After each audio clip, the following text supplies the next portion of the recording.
Okay, we will call our meeting to order and recognize that we're holding the meeting on the unceded, this is very loud today, on the unceded traditional territories of the Hupachesit and Sishot First Nations. Councillors, are there any late items to add to the agenda?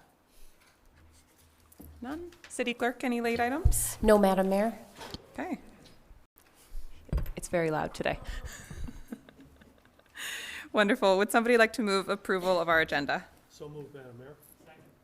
All in favor? Carried. And we have minutes from the special meeting held at 12:30 p.m. and the regular meeting of council held at 2 p.m. on January 27th, 2020, and minutes from the special meeting held on January 29th, 2020 at 11 a.m. and February 3rd, 2020 at 5 p.m. Would somebody like to move adoption? Motion to adopt. Is there a seconder? Second, Madam Mayor. Any questions, comments, or changes to the minutes? Seeing none, all in favor? Carried. And we have public input period, which is an opportunity for members of the public to address council on topics of relevance to City Council, and we take up to 4 speakers for 3 minutes each. Would anybody like to come forward and speak? Anybody? Anybody? Somebody? Okay. Yeah, come on forward. And when you come forward, if you could just state your name and address, please. Can I provide written information to the council? Sure.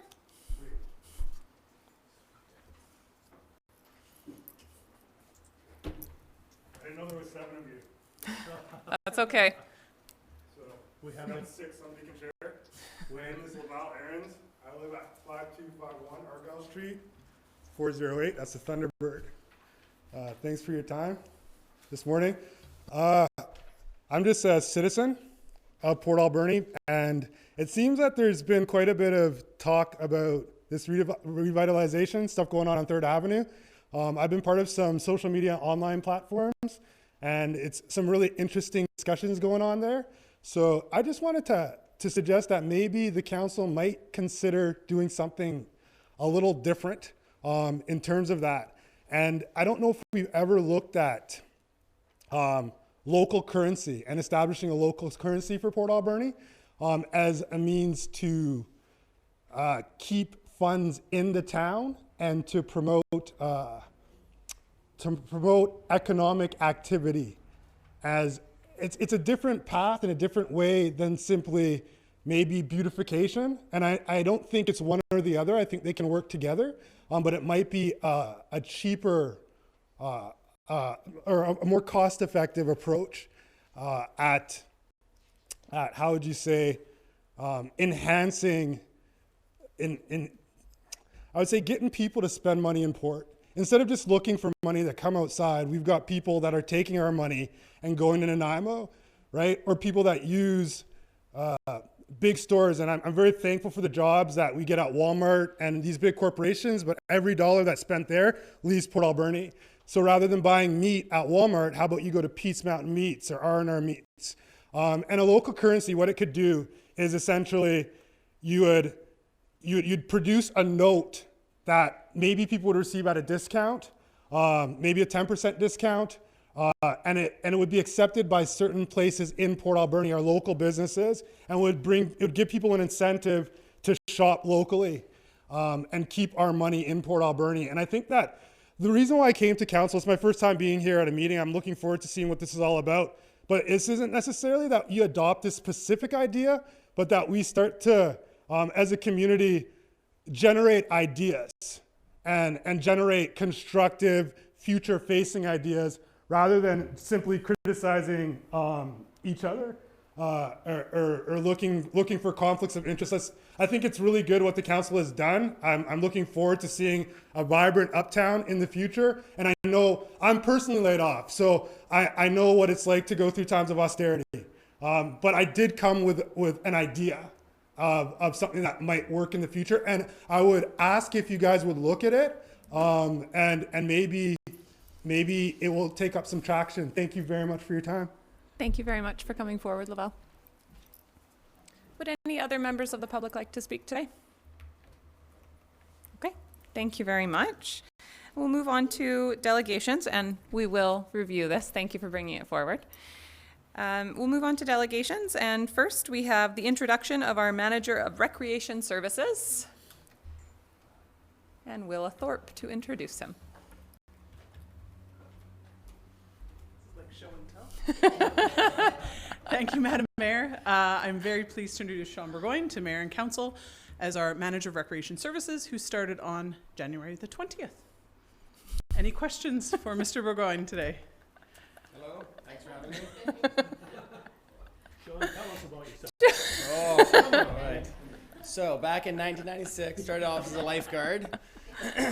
Went through school, realized that recreation was my passion, and then in 2006 I started taking on more programming, supervisor, and management roles in the province. So I've had the opportunity to work in small communities, larger facilities in varying capacities, and it's brought me to this point, which I'm honored to be here. Okay, wonderful. Any questions from Council?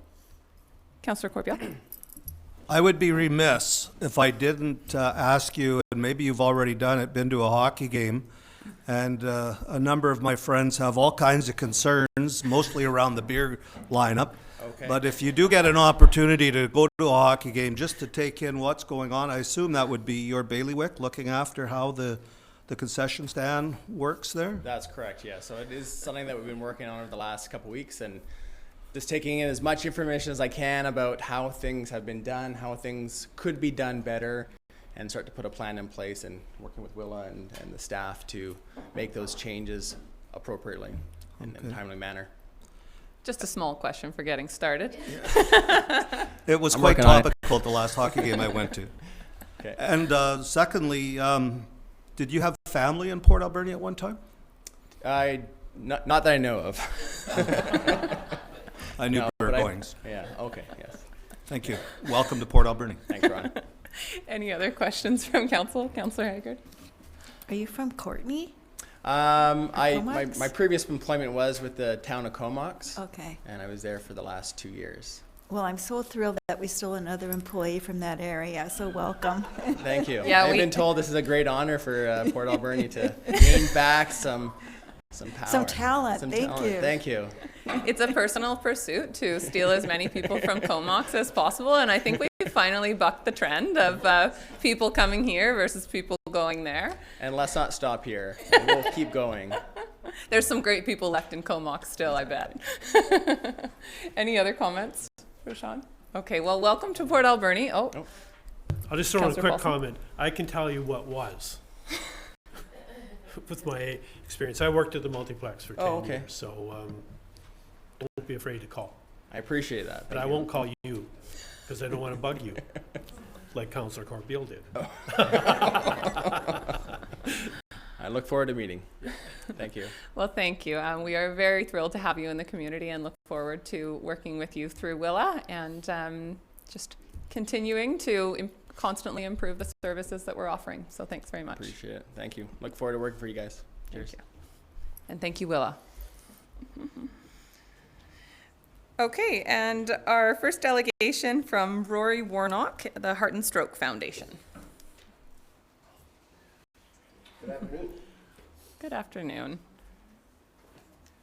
Thank you, Madam Mayor and councillors. And I'm probably going to cut this short so I can get to the multiplex and get a head start on that beer lineup. Probably wise. So that concludes my presentation. Thanks very much. I do not intend to use all 10 minutes, even though I have a 2-minute video. I wanted to come and speak to you specifically and answer any questions you might have about heart and stroke and our presence in the community. We certainly have a presence on the island because we do things like jump rope for heart at elementary schools, the big bike, and I'm speaking to you about big bike today. And of course, we have a number of mission initiatives underway, including Heart Smart Kids, and one of your schools here is involved in that, and that's McKinnon Elementary. Heart Smart Kids is designed. The real goal, the mission for Heart Smart Kids is to start the process of taking on the childhood obesity issue and getting kids active and diet conscious and having heart health. So that's kind of an overview. Specifically to Big Bike, I can tell you that we went through some reorganizations on the island. We were officed in Nanaimo, of all places, and not in Victoria, and that had some limitations. So we're now officed in Victoria, and we have appropriate folks there to work across the island, and a huge volunteer base. My specific role is apart from Heart Month, which this is, a number of specific things during Heart Month, but is the Big Bike.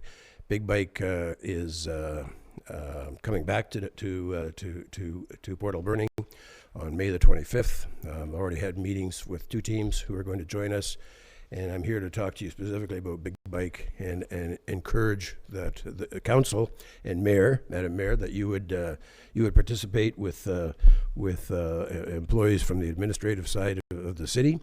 And I can tell you that a couple of employees in Ladysmith threw down the gauntlet to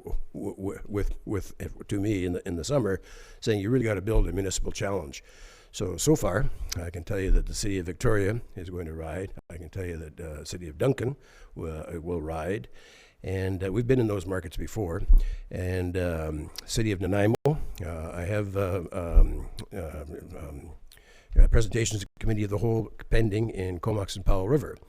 And so we're very much looking forward to embracing this, and the first year would be simply participation. And then we could have some comparatives for a challenge, municipality to municipality.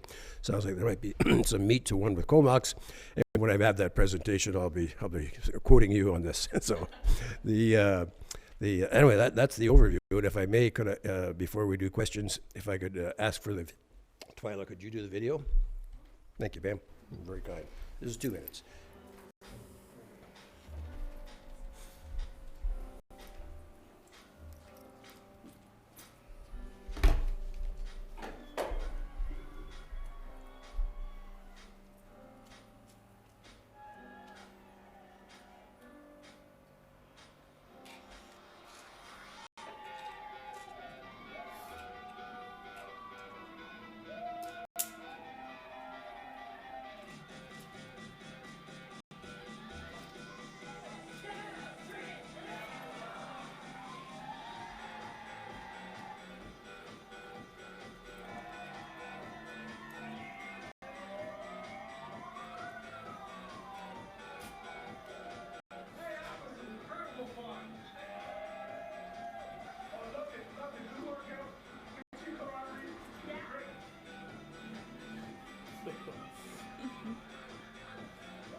Thank you.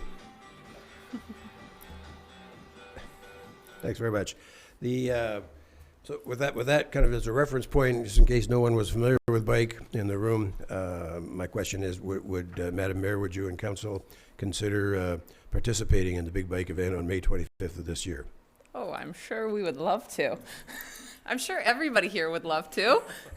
Councillor Haggard. We have our fire chief here and the new manager of recreation services, so I'm sure they'd be able to recruit some of their staff as well.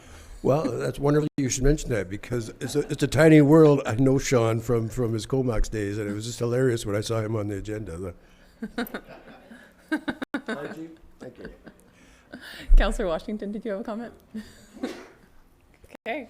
Any questions here? Councillor Solda.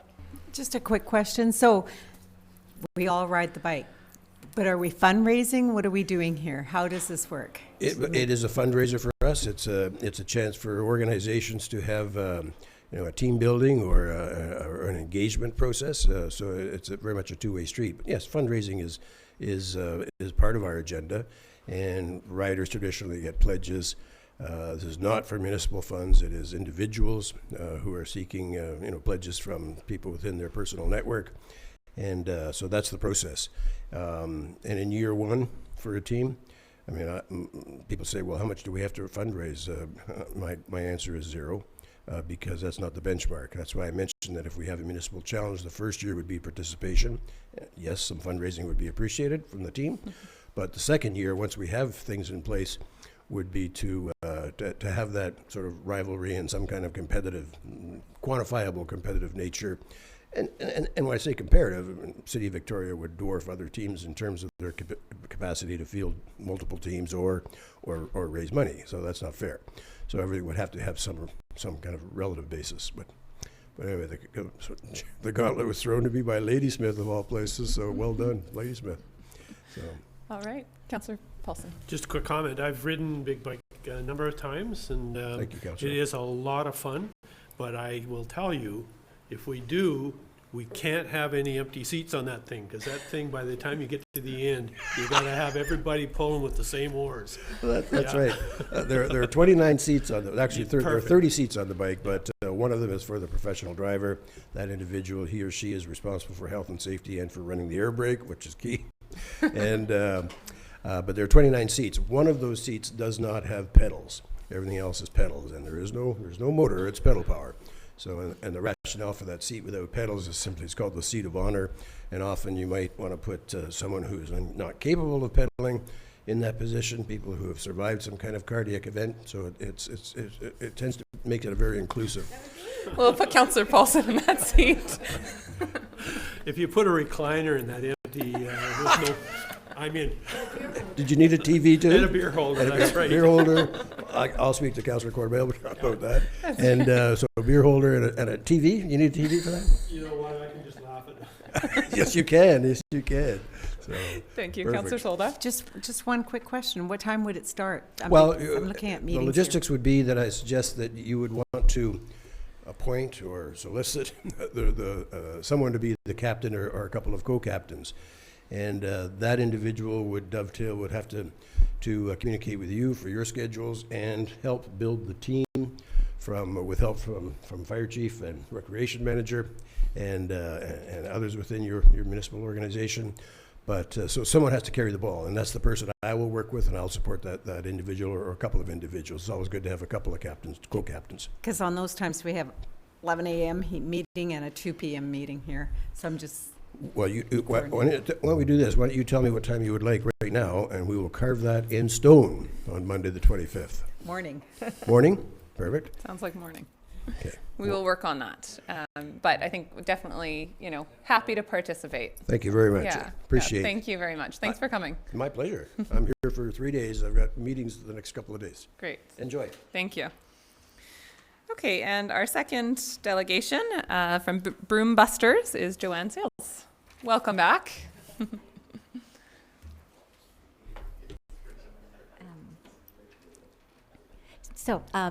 Good afternoon, Mayor and Council members. I am Joanne Sales. I'm the Executive Director of Broom Busters Invasive Plant Society. We started in 2006, and I think maybe the first presentation in Port Alberni might have been 2007. It's been a long time, but there were some years lost in between.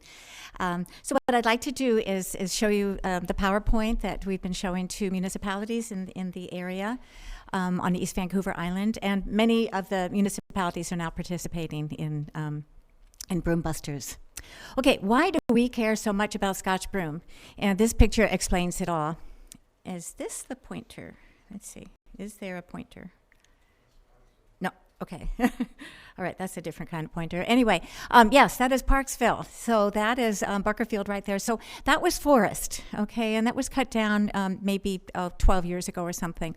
The broom from the highway moved in. The broom makes it impossible for the trees to regrow, and that's what it looks like today.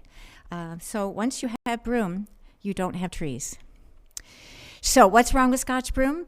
Looking at this picture demonstrates all the problems with Scotch Broom. First of all, it's an alien invasive plant. It's not native to North America at all. Spreads rapidly in the sun. forms dense thickets. All of these things are visible. Crowds out native plants. There are no native plants growing there anymore. It's highly flammable, prevents forest regrowth, leads to a dramatic loss of diversity. It's toxic to grazing animals and wildlife, which is probably why it spreads so quickly, as no animals eat it. And it takes over farm, forest, and parkland. So this happens on properties in towns. This was in Nanaimo. They now have a bylaw, so you don't see this anymore in Nanaimo. But broom makes private properties, parks, and farms unusable. Broom infestation is spread, look ill-kept, attract rodents and feral cats, cause allergic reaction, and creates a fire danger. So, a single broom plant produces 18,000 seeds, which are viable in the soil for 30 to 50 years. That's a long time. So, you have a single plant here, and then you have a small group, and then you have something like this, like we have under the power lines, which you see on that one picture. By the time it's that size, it's really hard to get rid of. When it's like the two pictures on the left, it's easy. On any disturbed soil in the sun, broom wins. This is also Parksville, and you can see all the disturbed soil where the building of the road put in bad soil. You have broom there. By the way, that is much better now than it used to be. It's like 1/3 of the amount of broom that you see in this picture. Our forests are in danger, and this is probably our greatest concern. Invasive plants grow faster than young trees. So you see in the power lines here that the broom has moved off into this newly planted forest, and it's going to make a lot of that, those trees are going to have a very hard time growing. Fortunately, those trees were planted ahead of the broom, so that at least they got a little bit of a head start. Other reasons why our forests are in danger: deforestation and climate change. Hot, dry summers, wildfires, and severe storms. So it's not like it was 20 or 50 years ago. And how bad does it get? We had 2 different parties go to New Zealand and bring me back pictures. Broom has taken over farm and forest land all over the world. So this is New Zealand, and these were forests. Okay, once the broom or the gorse, their cousins, move in, you don't have forests anymore. Broom grows quickly. It's a woody weed. You can see my foot there, and you can see how huge that one was and how tall the pieces are carried by volunteers on the left. Broom strangles native species. Okay, a group of volunteers on the left were saving camas flowers, and the Aerosmith Search and Rescue helped us to get the broom off the cliff at Top Ridge Regional Park. They're actually I think about them when I come in by the hospital in that one steep area that would be very hard to clear the broom off of. It's like, oh, we need search and rescue. Okay, here's the big problem. Scotch Broom is a volatile flash fuel. This is a photo taken by the fire chief in Powell River, and you can see the fire truck and a small fireman off to the side there. It's extremely flammable, which is why Powell River Fire Chief actually started a branch of Broom Busters. His full quote, Terry Peters of Powell River, is Scotch Broom is a volatile flash fuel. It will increase a wildfire's fuel load, escalate the fire's intensity, compromise fire situations, and make fires more difficult to fight. The pictures on the left were in Qualicum Beach before they were cut, and you can see these were not dead broom. This was live broom on a dry summer. So it's not just the high oil content, but it's also that the branches, that they naturally have a lot of dry branches on them. Broom on utility corridors creates an easy path for fire to travel across the island.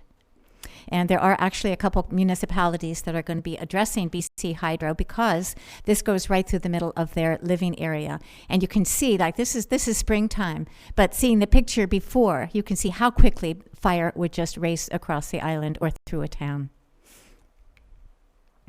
So here are 2 myths that we had to deal with when we started Broom Busters. One is we can't stop broom. That's false. People were doing it wrong. They were digging it up. They were excavating. But really what you need to do is cut broom in bloom at ground level, because the problem with broom is not in the roots. The problem is the seeds. So you don't want to pull it out and disturb the soil, because then all the new seeds sprout. Instead, you cut it at ground level. That plant will die, and the ground cover will keep the other seeds from sprouting. The other myth was that broom is naturalized.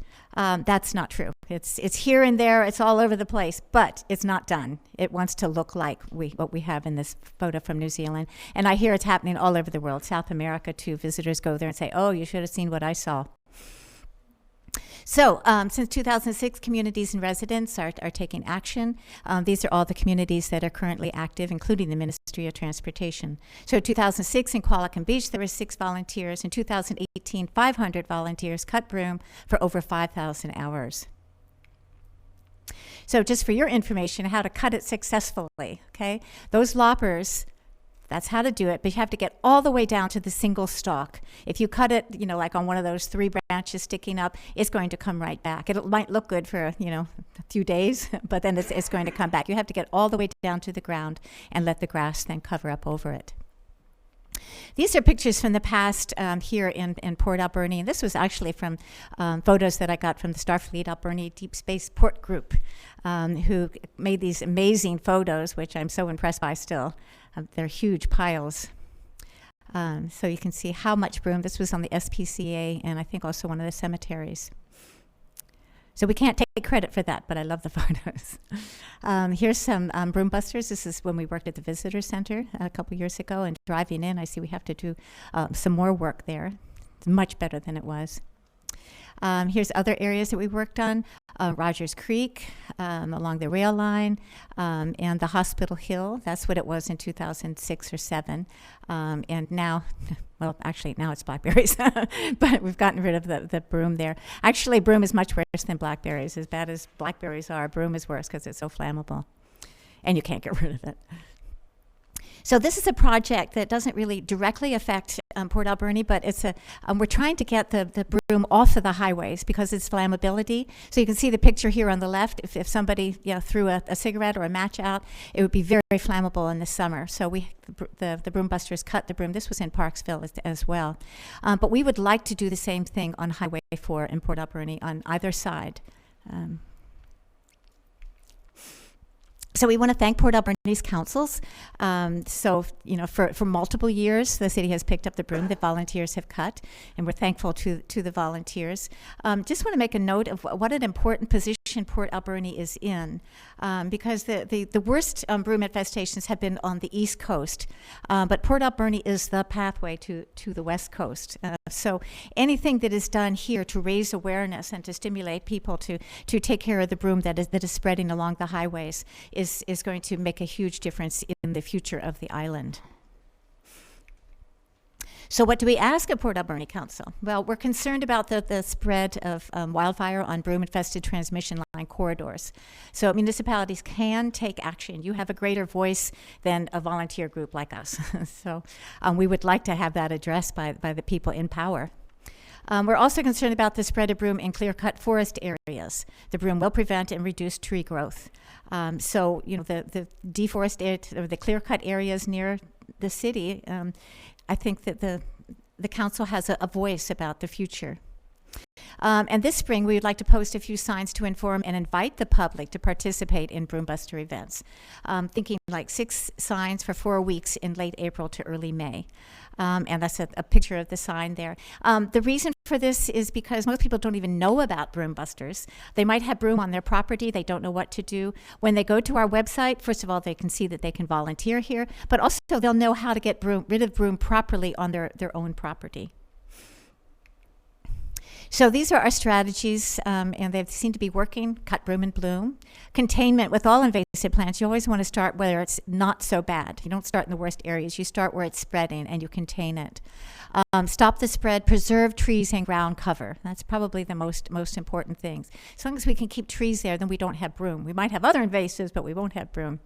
Cooperation. We appreciate the support of municipalities with the residences, media, and the ministries. So this picture here is of the power lines this is actually between the East Coast and Port Alberni, these power lines are. And that's then the picture of New Zealand. And you can see there's not that huge of a difference. The amount of yellow is the same. So when we cut down the forest, the broom will move in unless the broom is controlled. I don't have the answer to this, but I think it's something that's very serious and we need to address it. Like, what do we want to leave to our children? 3 greatest threats to biodiversity are climate change, development, and invasive species. And we volunteers can do what we do, but our future depends on the priority of our elected officials. So why do we cut the bloom and broom? It's for future generations. So that's my presentation. Thank you. Okay, thank you very much. Question from Councillor Solda. First of all, I just want to say you guys do a great job. In my younger years, when I was really young, I used to think they were pretty flowers, you know, and why are we cutting them? I understand now. Yes. So I have a question for our CAO. There's a Fire Smart community funding that supports wildfire risk. Would this count as something like this that we could apply to? Because she says that Broom is big on fire, and we have it all over the place here. I don't know specifically, Madam Mayor and Council, and Joanne might know the answer to that question. Whether it's related to the... Whether broom removal is an eligible expense for wildfire grant funding. Are you aware of that? Well, we've never actually received it, but there's enough firefighters and fire chiefs who are concerned about it that I think you could get enough recommendations. We can certainly explore that. Because I'm looking on the UBCM and looking at the application guide, and it might be something to explore. Yeah, that was my thought as well. Every year we hear a presentation from you about the work you guys are doing, but I think this is the first year we've really gone a bit more into the fire risk of it. So I think there definitely is an opportunity for those UBCM grants potentially to get even some funding to leverage what the volunteers are doing, and hopefully, you know, make even more progress. Yeah. Well, we definitely have to figure out some way to get more volunteers in Port Alberni. I mean, that's I'd be happy to talk to anybody about how to get more people involved, because it kind of goes like this, and right now we're at this, so we need more help. Absolutely. Yeah. Are there other questions from council? Okay. Well, thank you very much for coming, and maybe we can get council to do a day. I've heard cutting broom is very difficult work, actually. You know, it's not actually that hard, because it's soft wood. If there's strategies, you just get down on the ground and just sort of stay there. You're not like jumping up and down. Do you know who actually told me that was the young professionals when they had their broom cutting day? They were like, it was very difficult. So, anyways, but they enjoyed it a few years ago when they took part. And so definitely something to talk more about. And I would love to see council spend some time encouraging and helping, and maybe we'll leverage more volunteers that way. Thank you very much. Councillor Solda. Madam Mayor, do we need a motion about the signs, or how does that work? Staff, I don't think we need. We don't need it. Okay, Madam Mayor, good. Joanne can work with staff. Thank you. Excellent. Thank you. Okay, and our third delegation today is Jim Connolly, Manager of Communications and Marketing with Nickel Brothers.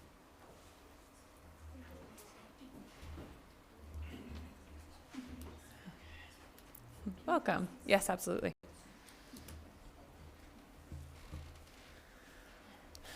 Hi.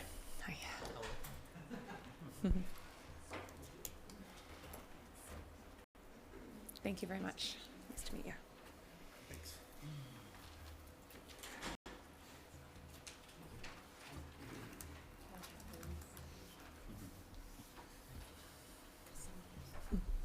So welcome, and thank you for coming. Yes, thank you for inviting us. I'm Cassidy Vandeross. I'm the Manager of Communications and Marketing with Nickel Brothers, and I have Jim Connolly here with me as well. He's our Sales Manager. We're here partially on behalf of one of our clients, Kevin Goldsberry, who's back there, who is seeking the option to move a relocated house into Port Alberni, and thus far has not been able to receive the permits to do so. So we're just here to educate a little bit on what we do and see if we can be collaborating more effectively with the city in future. So, there we go. So we're going to go over 3 different topics: the benefits of building recycling, the roadblocks we're experiencing currently in the city, and the solutions that we're proposing to allow more affordable housing to come into Port Alberni. Just as a little bit of background, Nickel Brothers has been moving homes since 1956. We are currently the largest unsubsidized recycler in the country. We move between 150 to 300 homes a year throughout the Pacific Northwest, including BC, Vancouver Island, Washington. And that does equate to around 21,000 tons of waste that's diverted from landfills annually within those regions. How'd you go? Hi. Yeah, hi. Thank you, Cassidy. Yeah. Again, I'm manager of sales and estimating for Southern Vancouver Island. One of the things that we've noticed in the last few years, there's a twofold change. One is the houses in particular are getting to be more and more refined. It's not that, I mean, the economics are such, at least with our company, that we're not going to move something that's not valuable enough to move it, because the moving in of itself is expensive. So the other thing that we've seen happening is that there are a number of people that are coming to us who have considered for a period of time to approach building something, and are really being at one level, if you cut to the chase, they're being disenfranchised because the cost of new construction is really going through the roof. And also there's a real difficulty in locating appropriate builders for these kind of projects. So anyway, we're responding to a lot of those calls. We've always said that house moving is really a city problem with a rural solution, primarily because, and this is a case-by-case basis, of course. Every building speaks for itself, but the better building products are generally coming out of more expensive neighborhoods or better city. They're coming out of the cities and neighborhoods that people are just looking for the lots because there just are no lots. I've often said if someone followed us around for a week, they would really be gobsmacked at the stuff we see. Because, in a lot of times we see everything from, as you'll see with some of these representations here, we see everything from normal little, turn-of-the-century bungalows. Some of the best constructions are the 40s, 50s, and 60s. We're talking about hand-nailed, clear fir buildings. I would say the vast number of them have been renovated over the years or have been well looked after. Again, we do provide engineering reports on the buildings, and we're very specific about what we get people involved in, because again, if they don't have a good experience, we have a worse experience. So we really want to stay ahead on those kind of things. But yeah, I mean, I've been 25 years doing this. I've really dedicated my life to making a difference. I think part of it is the first rule of reuse or recycling is to reuse the stuff and not turn it into something that is either deconstructed or machine demolished. Most of them are machine demolished. There's very few people that have the time to recycle these materials, and furthermore, it's more dangerous to deconstruct a building, and the markets are very difficult for it now, because if you're trying to use recycled material, it's very difficult if it's not graded material as such.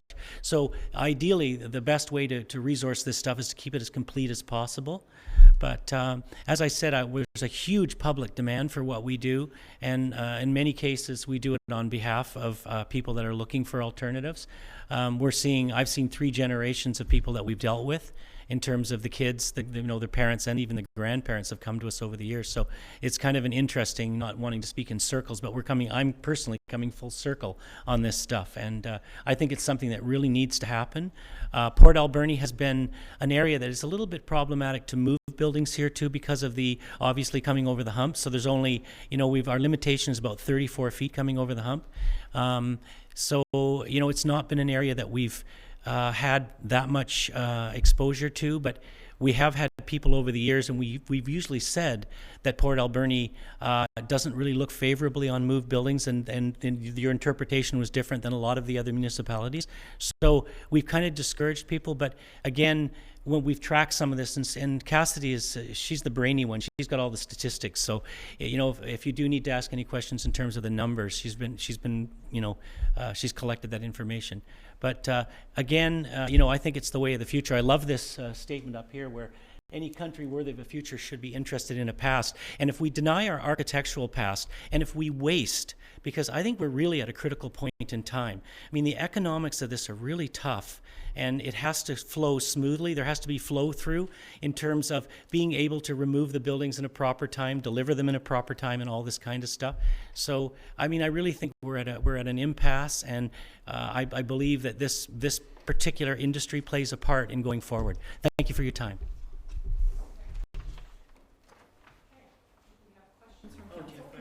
Councillor Washington.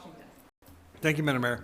So you're going to be the first guy on site when it comes to moving a house, and like you said, with your 25 years experience, you can look at it and say, this isn't going to make it. This is a you've got issues. It's not.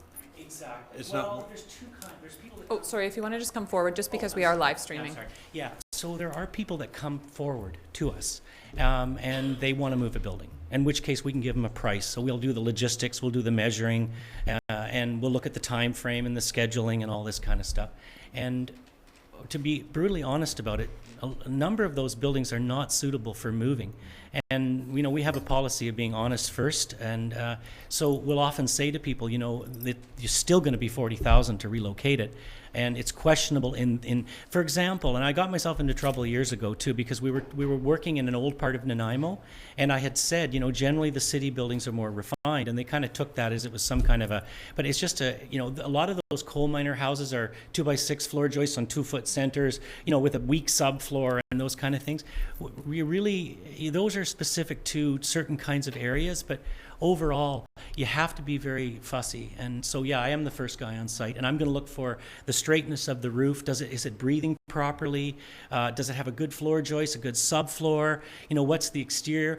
They're what we would refer to as performance buildings, and this is why we brought engineers in years ago to provide that documentation to the building departments, because if a building has withstood hot, cold, snow, all those kinds of things, to be brutally honest about it, the buildings that I really am concerned about, and the buildings that we've had problems with, are from the 80s and up, and I'm talking OSB construction. No one is meant to live in a plastic bag, and we've been struggling with the breathing problem ever since. There's a way to fix it, but it's complicated, and they're still working those elements out.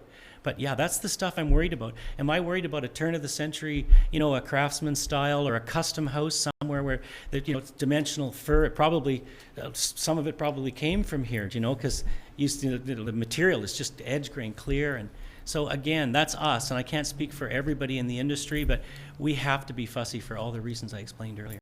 Thank you for your question. Thank you. Councillor Haggard, did you have a question? No? Councillor Corbeil? I should have a question. Well, I'll shoot from the hip a little bit. Sure. But so you showed that one picture of a house. I think it was a 3,900 square foot house with 6 bedrooms, 9 bathrooms, and it was built in 2012 or something like that.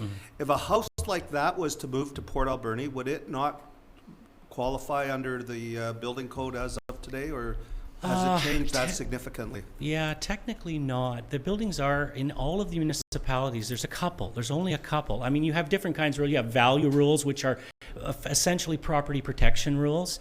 But most of them are governed under the building code of their time. So as long as they're still performing to that level and the engineer stamps it, because when you pull a demo permit, the building basically disappears. And so the engineering report, it breathes life back into that building. It stamps it. So it goes through and looks if there's any deficiencies. I mean, like pooching on the roof or anything like that is usually addressed. If the building, for example, is coming from one area to an area that has a heavier snow load, then the engineer, like that's really true with Cowichan. We move a lot of buildings to Yubo, Cowichan Lake. Snow loads are really high up in there in Yubo. Same with Cumberland and so on. So the engineer will have to look at those rafters and say, will they support the extra snow load? Occasionally they have to do a little more restructuring, but that's just in areas where there's a different snow load. Electrical has to be grounded, 3-wire stuff. It doesn't have to be renewed, but the code really deals with life safety issues. And if that building is considered safe for continued use in one area, then it's usually good to go in another area. But again, there's a series of steps there, yeah. So you're saying if the engineer signs off on the building, it's safe? It's certified, exactly, yeah, it's certified. We brought that in a number of years ago because it was very onerous on the building departments to send inspectors in to look at these buildings. I mean, we had people that were flying down from Powell River, for example, and we thought we have to come up with a better way of eliminating the gray area in terms of how refined that house is and what that structure is as an integrated piece. So that's where we came up with engineers and engineers reports. So they go through the buildings and that's presented along with drawings, plans, and all that other stuff. But it's a lot quicker and it's a lot more controllable. And people tell me this. I always ask them, we have people that do 3 and 4 of them, and I always ask them what they like about it. And one of the things they've often said is they have control, over their building project. And that's something that's really slipping away from people in a modern build. Thank you. Councillor Solda? Yeah, it's interesting because my father moved a house for my grandmother many years ago and sent a carpenter to fix it up. But what about asbestos? Some of the houses, how do you handle that, or do you check it? Yeah, it's a really good question. I mean, that's something that we thought years ago was going to maybe take us out. Well, probably 50% of the buildings do not contain. There are different levels.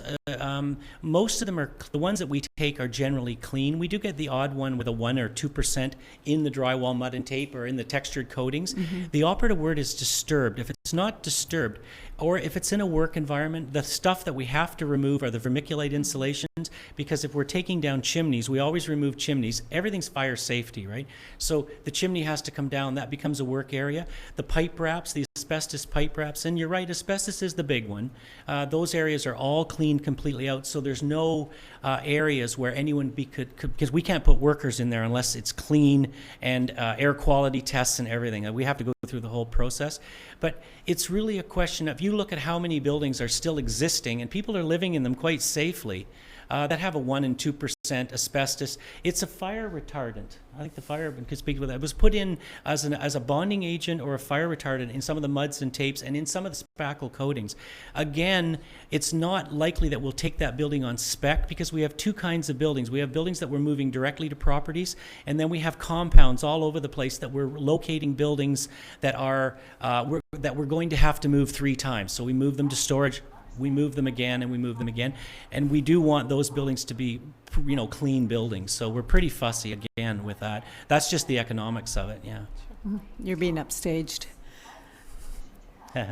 I'll just carry on here. In the past, in Port Alberni, we did have houses being moved because the old at the Estevilla Hotel, they used to have a house on that property, and that's been moved over probably about 4 or 5 blocks away. Yes. And it's been built upon, and it's lovely right now. Yeah. And Nickel Brothers, actually, the old M&B paper mill office, moved it to the Barclay Sound, and it's a lodge now, I believe, if I'm not wrong on that one. I don't think I am. Well, if you're looking, there has been moves. Yeah. If you're looking, sorry to interrupt, but if you're looking, for example, for better quality buildings, I mean, there is a present under the Port Alberni bylaw, you are allowed to relocate a building within the municipality. Yes. And I've always had trouble with that, because it can be a very lousy building.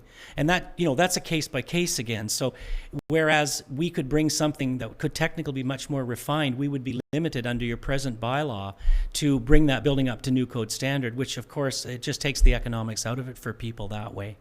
Right, but yeah. Are there other questions? Okay. Could you speak to maybe the level of, like you mentioned that you have someone interested right now, but can you speak to the level of interest there has been over time in moving buildings in Port Alberni? Yeah, do you have information on that? Cassidy, would you like to speak to that? Cassidy has been gathering some statistics, so I said I'll let her speak to that. So in Port Alberni in the last 5 years, we've had 48 families who have been seeking to relocate a building in. All 48 of those families have been unable to do so. So it is an affordable housing option that people are looking for within the community. It's just not really accessible for them currently. And I think lastly, do you have, obviously there's going to be pros and cons to, to all, some variations in different municipalities' regulations. Yeah. Do you have examples of specific municipalities where you feel it is a good example, at least, to look to of where communities are doing it well, welcoming it in, but still keeping standards? Yeah, so actually in the packages I provided you with, there's the provincial and federal kind of building code guidelines for relocated buildings, and I've also included the bylaws from Campbell River and the Regional District of Nanaimo, who provide a pretty good outline. So they require that buildings be up to 100% of the value of the surrounding buildings, so they're not bringing the neighborhood down in value, but they don't require them to exceed the value of the surrounding buildings.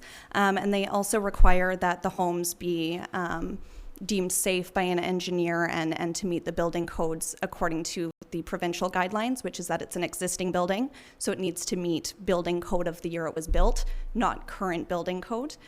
So they're still keeping the affordability aspect, and that they're not expecting the building to be brought up to 2019 code, but they are still expecting it to be safe and to be, within the expectations of the neighborhood and the community there. Okay, thank you very much. I think, unless I see any other questions, seeing none, thank you very much for taking the time to come here and make the presentation. It's been very informative, so great to see. Thank you very much. For taking the time Yeah, as well and doing thank the you. research ahead. And I know there are some municipalities that do want them brought to code, but that's contemporary. That's not contemporary code. Most municipalities, I think, and even the one, it's a matter of direction, and what we really have to constantly, I think, educate to keep it moving in that direction. Most people are pretty comfortable with, like Sydney, for example, has a deferential bylaw where they actually, the permit is less if you demo or more if you demo and less if you move the building. So there are lots of ways that we try to encourage people to make the calls too, because we lose a lot of people just don't think about it on the call. For sure. Thank you very much. Okay, moving on to unfinished business. Item 1 from the CAO, Thunder in the Valley 2020 and 2021. CAO, Mayor. would you like to give us an overview of this? High-level review, Madam Mayor. So Council received a letter of request from the Alberni Valley Drag Racing Association asking if they could have a street closure permit for Stamp Avenue for 2020 and 2021 for the purposes of hosting a drag race event, which they have done in recent years. And Council has indicated support for the drag races regardless of where they were, continuously. So Council had previously supported this, asked staff to bring back a report, which we've done. So just going through my report, working with with staff and the Drag Race Association, we identified a number of issues that might be have cost implications, and we'll just bring that up on the screen. And I'll let you know, Madam Mayor, that Dave Beecroft is in the room if you want to ask questions of Dave as a representative of the association. So you can see by the chart on the screen that there were a number of issues that we addressed, and all but 2 of them, the Drag Race Association has agreed to be responsible for. So where the estimated costs are indicated to be undetermined, we haven't determined those costs because the association says they will take care of those costs. So we haven't spelled those costs out ourselves. We do think that it will cost, again, a very rough estimate, $1,000 to have an electrician reset the signal lights at a couple of different intersections to try to flow the traffic better during the street closure. And there's considerable cost to have city staff involved in supporting the closure and the reopening of the street. So again, very roughly, we've estimated a $6,000 expense that the Drag Race Association has asked the city to cover, and they would cover all the items, the rest of the items on that list. So, Madam Mayor, you're being asked to consider today approval of the street closure permit for 2020 and again for 2021. Thank you. Yeah. Are there questions? Councillor Solda. I just have a question for the drag racers regarding a bond, a security bond. I know when there was discussion for the airport, they were going to put a contingency fund. It's a bond just in case something goes wrong or something happens or something doesn't get completed. And I just want to see, I know who the person was that was going to put up the bond, and I just want to see if there is just been discussion about that. Madam Mayor, we haven't asked the association to provide a bond. That's certainly, this chart indicates that they've committed to paying those costs, but we've not asked for a bond so that, to make sure that if they don't, that the city is covered on those costs. But if you want to consider that, that's up to council. And you might want to ask Dave that question as well. Come on forward if you want to, Dave. I'm really not sure on that. We can do whatever we need to do. I mean, looking at the costs there, and we, like I said to Tim as well, is for like your estimated $5,000 for reopening and closure of the street will help out too, you know, when everyone shows up and does stuff. I mean, we want to make it work, whatever we got to do to make it work. If that's what you guys need. I mean, obviously if we didn't do it, you're not going to let us back next year, so it doesn't really help us not to do it, right? I mean, we want to move on. We're going in a new direction, and that's to try and get it done. And then whatever you guys need, and every year we've worked it. We've Hager Trucking, we've talked to them about there, and Doug gave us permission to use all his area down there, so it all will work now. So it all looks really good. We just got you guys. So, but I mean, if we need to do that, then that's something we can look at. It's just, this year is going to be a little tighter as we're trying to get everything figured out. I mean, we looked at the cost of buying the fencing just to see what the fencing is, and that's $16,000 just in fencing, you know, to look at that. So we're looking at all our options, but, you know, once we get the green light, then we're gonna dive in, and then we'll work with Tim on whatever we need to do to make it all work. I'm not against it. No, Don't I think I'm know you're not. No, I just gotta appreciate ask that. No, I question. but it is a good question. It just, but I mean, for us, I mean, it might be 2 years, it might be 3 years. We might be coming back saying, hey, I mean, if we've talked to Rob Goodrow about clearing a little bit of the tree out there so they can see the end, you know, it might be a great location to stay, you know, and if we can make it all work, it just has to work, right? With the sand group in there moving all in last year with, you know, we couldn't use all this area, then we were just panicking, and then it's just like, okay, you know, we got to work to how we can make it work. So. And just one more thing, with the sand group doing all the digging right now in that corner fence area, is that going to affect you at all? I don't think so. Okay. As of right now, we don't think so, no. Okay. Great. Okay. Councillor Corbeil. Well, first of all, I'm totally supportive, and I hope that everything works out well for you folks. I guess you've lost a bit of parking along Stamp to Redford. Is that what Haggard's trucking lot's going to be used for? Yeah, well, we're actually going to leave. We're going to check to the Redford School and see if we can have parking up there for spectator parking. Right. Our biggest thing is we lost all our spectator parking, and then, you know, and it was a real problem because as you dragged everyone parked on where the sand group is, then we had to taxi them all over to where you could watch the thing and taxi them back, and it was a big procedure, and, you know, it took a lot of time, and people were frustrated with that. And now we're going to have everyone coming in from down on Redford and come in that way, and that's going to be the entranceway. We're not going to have back on the sand group. That's all going to be strictly for race cars and through that end of it. So we're not going to have any public parking on the land. So that'll help us quite a bit, right? So. Okay, and I did receive a couple calls regarding private property, and I guess in the past maybe people have cut through people's properties or something. So I hope you're able to, I don't know, even if you had to hang some ribbon or something to kind of identify the pathway. It's probably at the end of Maitland coming down into the towards Stamp. Yeah, I mean, if it's all fenced there, like we did, there was some people that ran through the tracks and came through, and then we're standing at the fence, and, you know, we told them to leave every time, you know, but it's, I mean, I don't know what you do about that, right? That's a little hard to control, but I mean, it's whatever we got to try and make work. If there's something better, we're having a different security group now. Security is going to be huge now, because with everything on there, but it'll be way easier to control all the spectators and the people in the mill site and all that. Now, if all the public is coming in another way, right? So, and then we're going to look at a shuttle coming from Redford down and have a couple shuttles going back and forth all over, is what we've been talked about. Then, you know, people can get a ride in, and then just to save that for it. So. Okay, well, that's great. Thank you very much. Yep. Thank you. Councillor Washington. Thank you, Madam Mayor. I too, full support of this. Was there at your last one in 2018, and was very well run. You guys are very professional. And like I say, I know the price of fencing because I do another festival later on, and it's a killer. But no, yeah, long-term rental, yeah. But no, we need to support this. We need this in the valley. It's a great thing for the valley, and it's great for our merchants too. So let's go for it. One question I do ask is, we've talked about all the fencing we looked at. All the fencing that was around the schools and all the stuff, is there any, you know, has the city got piles of that thing rolls up somewhere? You know, we had talked about if it is anywhere, you know, that we could use that. I mean, that would be a huge savings for us, and that if it's just sitting in a pile, right? So something to think about. CAO, probably something we could look into. Yeah. Madam Mayor, we can look into, yeah. For sure. Thank you. Okay. Councillor Haggard. Thank you, Madam Mayor. I have a question for the CAO. I'm just wondering, the $6,000 anticipated cost from the city, why we're not referring that to the community investment program?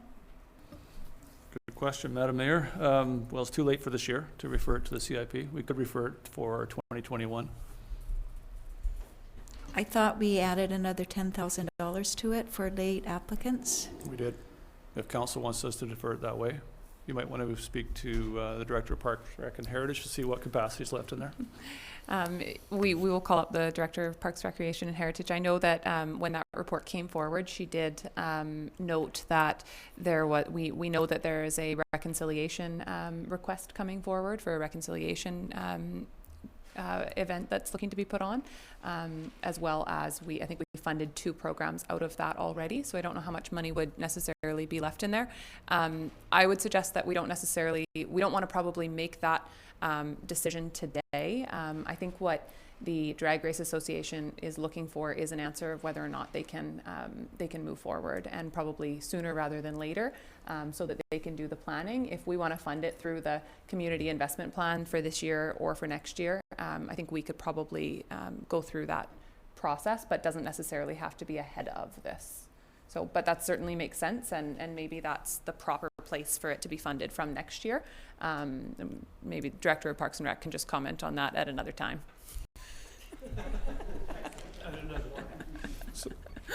Thank you. Sorry, go ahead. Just one thing we were talking about is, like, for line painting and street painting, that we contacted both the people who do it, and we said, can we work something with you? Like, if we put it in our program, can we work out something like that and give you free advertising, and to do some horse trading around, So I'm thinking, your electrical contractors and stuff like that, if we can make it work, like, it doesn't cost us anything to go that way. I mean, if whatever we can make work that way, we can put into it. So I mean, it's just more pages in there, so it's not Absolutely. like that's how we're trying to cover everything for us in our end on everything. So Excellent. Councillor Paulson, did you have any comments? Well, I just talking about the $6,000. I would say that the economic benefit to the community probably outweighs that by 100 times. So for $6,000, I'm not concerned. But yeah, if you can offset that, all of that. But, it doesn't really hurt us anything to do that, right? So wherever we can work with you, we're going to work with you. For We sure. want to make it work. Absolutely. Thank you. And Councillor Poon, any comments? I don't really have much to add, but I'm in favor of the event. Thank you. That Mercedes? Councillor Poon is a very slow driver. Not my experience. Councillor Solda, comments? So, Madam Mayor, could we make this motion? Do you Absolutely. want the whole thing read or just as recommended?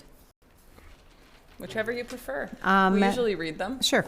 Madam Mayor, I move that the Council for the City of Port Alberni grant permission for the temporary street closure of that portion of Stamp Avenue from Rogers Street to Redford Street for use of the Alberni Valley Drag Racing Association, AVDRA, to host Thunder in the Valley, a drag racing event from 2 p.m. Thursday, August 6th until 10 p.m. Sunday, August 9th, 2020, subject to the Alberni Valley Drag Racing Association meeting all terms and conditions as outlined in the CAO's report dated February 5th, 2020. And further, that the council grant permission for the temporary street closure under the similar terms and conditions in the year of 2021, August 6th to the 8th, and that council retain the right to withdraw its permission for a temporary street closure in any or all years in the event of the AVDRA defaults on any terms and conditions or for any other reasons at the sole discretion of council. Thank you for reading that. You're welcome. Any further comments? Okay, well, I just want to, we will vote, but I just wanted to say thank you for, your guys' work on this, and we're looking forward to getting it up and running in the community again, and appreciate excited. you guys really working to make it work and on vice this versa. front. I mean, you guys are working with us, and that's the direction we want to go, and just make this. Who knows, right? So this could work for a while. So For sure. there. So. Thank you. All right, thank Okay. you. All in favor? Carried. Okay, and item F, staff reports. First one is accounts. Councillor Washington. Thank you, Madam Mayor. I move that the certification of the Acting Director of Finance dated February 10, 2020 be received in checks numbering 145495 to 145638 inclusive in payments of accounts totaling $629,950.89 be approved. Is there a seconder? Second, Madam Mayor. All in favor? Carried.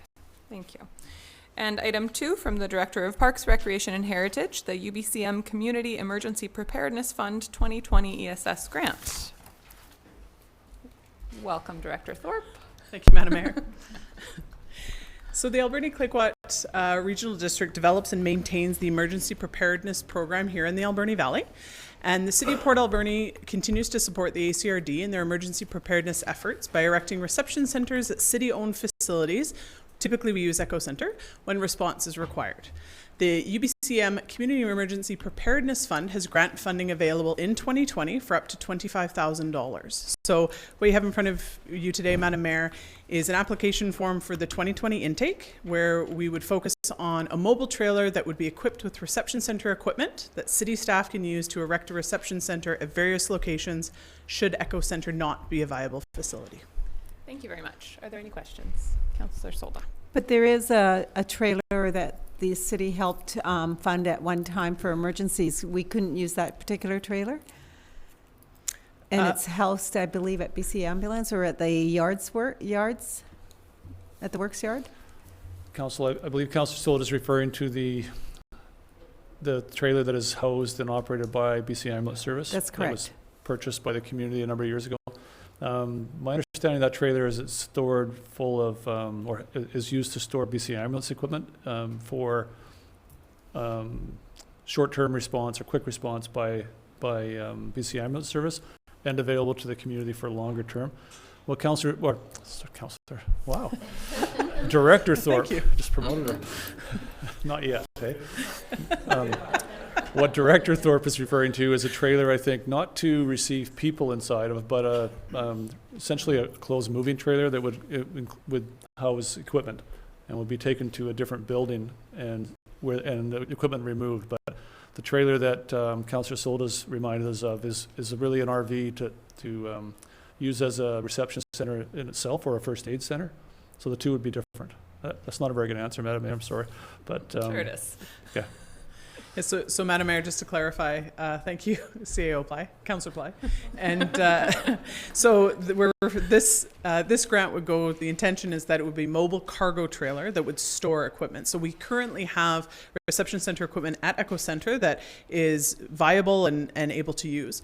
What I'm looking to avoid in this situation, or ensure that we're already prepared with a cargo trailer ready to go. So rather than depleting resources and time scurrying around to gather equipment and stationery, et cetera, and then trying to load up vehicles and move to another location, this would be turnkey. We would take the trailer, attach it to a city fleet vehicle, and move it to a separate location should Echo Center not be available. If Echo Center is viable, of course, we would continue to utilize Echo Center. Excellent. Thank you. And hopefully we would never have to use it. Of course. Councillor Corbeil. Two questions. One is $25,000. Is that sufficient to pay for this trailer? Yes, Madam Mayor, it would be. And secondly, could this money have been used for this exercise in looking to see where we could move the city works yard, or does it not fall under that criteria? Madam Mayor, I'd have to look specifically, this speaking to Community Emergency Preparedness Fund. Off the top of my head, I would think it's more to do with response and planning, as opposed to looking at reallocating or shifting existing buildings. I believe it's more regarding response, but I'd be happy to take a look if Mayor and Council wish. Thank you. Thank you. Councillor Solda. Yeah. I really have a problem. I have no problem with applying for a grant. If we get the grant, let's do it. But my concern is, okay, so we have like mattresses and different things, like I sat on that committee for many years to do with emergency planning, and seen some of how our kits were kind of needed replenishing and stuff, and water and et cetera. So some of the stuff has to be in a heated building or in heat. How do you do that with a trailer? Like if there's mattresses, foamies and stuff like that, and you're putting it all in the trailers and stuff. I really would like us to see us work with the ACRD, because they also will be, I don't know if they've hired an emergency coordinator. I don't think they have yet, but to work with them too on this, because we're supposed to be working together here. Absolutely, and Madam Mayor, that's exactly why I brought the grant application for you today, is so that it ensures that the City of Port Alberni, how we've agreed to continue to erect reception centers, this would just bolster that ability to respond. Regarding Councillor Solda's questions, first of all, yes, the ACRD has has hired an emergency preparedness coordinator. Secondly, just to recap, that reception centers are not group lodging centers. So the equipment that would be outfitted in this mobile trailer, in this cargo trailer, would not actually be cots or bedding or that sort of thing. At most, the closest equipment in that trailer that would come to lodging or home type products would be things like blankets. So again, a reception center, the purpose for that is a gathering spot to process registration and referrals for community members to then look at outfitting and housing in a different method, either through hotels, motels, or a group lodging situation. But this trailer wouldn't actually capture or house bedding or cots or that sort of thing. So we're talking about two separate things. Sure. Okay. Any other comments or questions? Okay. Councillor Paulson, would you like to read this motion? I'd love to. I'd like to move that Council for the City of Port Alberni authorize staff to submit a 2020 grant funding application for $25,000 to the UBCM's Community Emergency Preparedness Fund for emergency support services, and further, that the city is willing to provide overall grant management should funding be received. Thank you. Is there a seconder? I'll second, Madam Mayor. Excellent. Seeing no further comments, all in favor? Carried. Thank you very much. Sounds like a great opportunity for grant funding. Item 3, also from the Director of Parks, Recreation and Heritage, award of proposal 2719 for McLean Mill Visitor Services. Yeah, so thank you, Madam Mayor. So just to follow up from the previous regular meeting of council where I gave a verbal update, I'd indicated that I would prepare a written report, which is in front of you now. So just to recap, that a request for proposal number 2719 for visitor services was issued in September of 2019.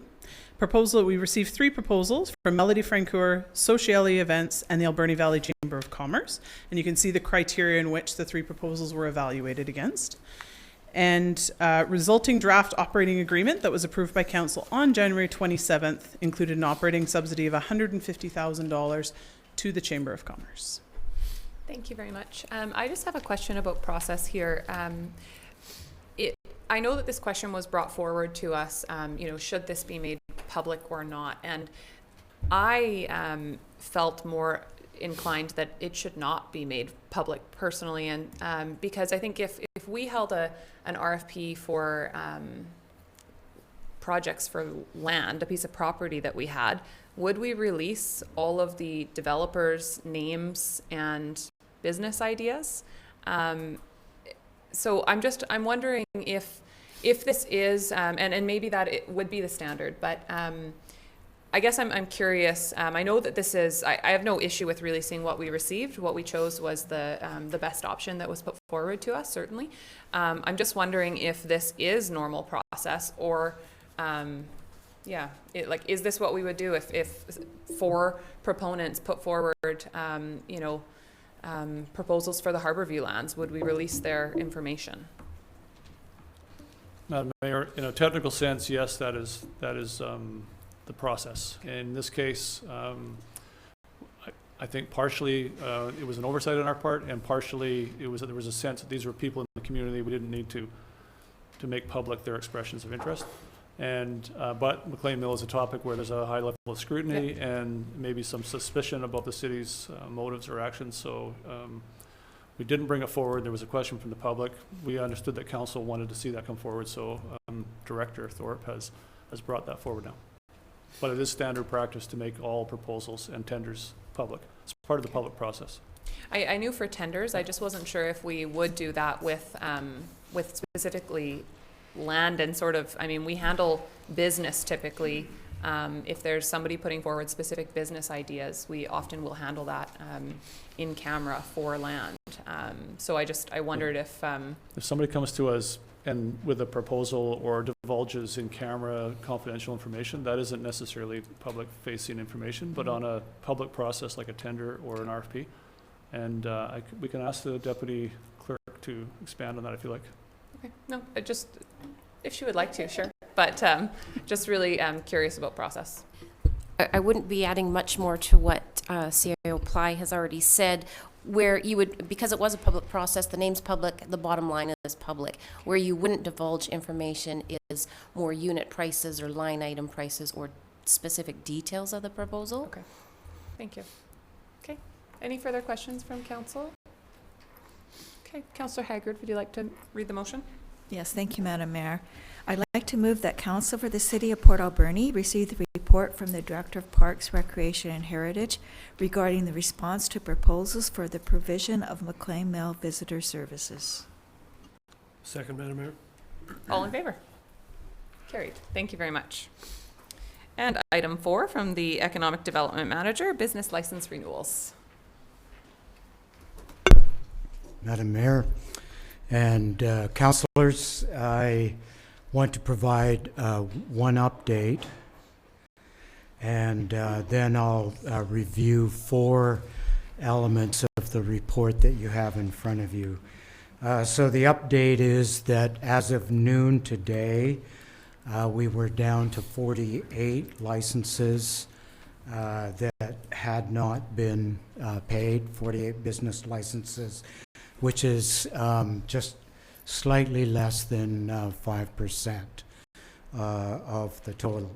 So then the elements of the report that I'd like to reiterate, the report is for information purposes only. That we did reach out to 4 other communities that we thought were being impacted by the prolonged strike. So that was Port Hardy, Port McNeil, Campbell River, and Duncan. And we were the only community among the 5 of us that extended the deadline for business license renewals. So I'd like to bring that forward. And none of the other communities are contemplating an extension. They've moved on with their processes, and in fact are a bit astonished that we're going to the lengths that we are to make it easier for the business license holders in the community. We have contravened our own bylaw in doing so, but we did it with this time with the permission of the clerk. In 2 years previous, we didn't seek her permission, and were, I think, reprimanded for that. And then finally, we have invested about $3,000 in reminders to the business community, which is really the equivalent of about 22 paid business licenses. And those reminders have consisted of ads that ran on Peak Radio from January 10th, I think, until the 31st. And we ramped up the frequency of the ads as we got closer to the deadline, so that we were doing 9 a day over the last week or so.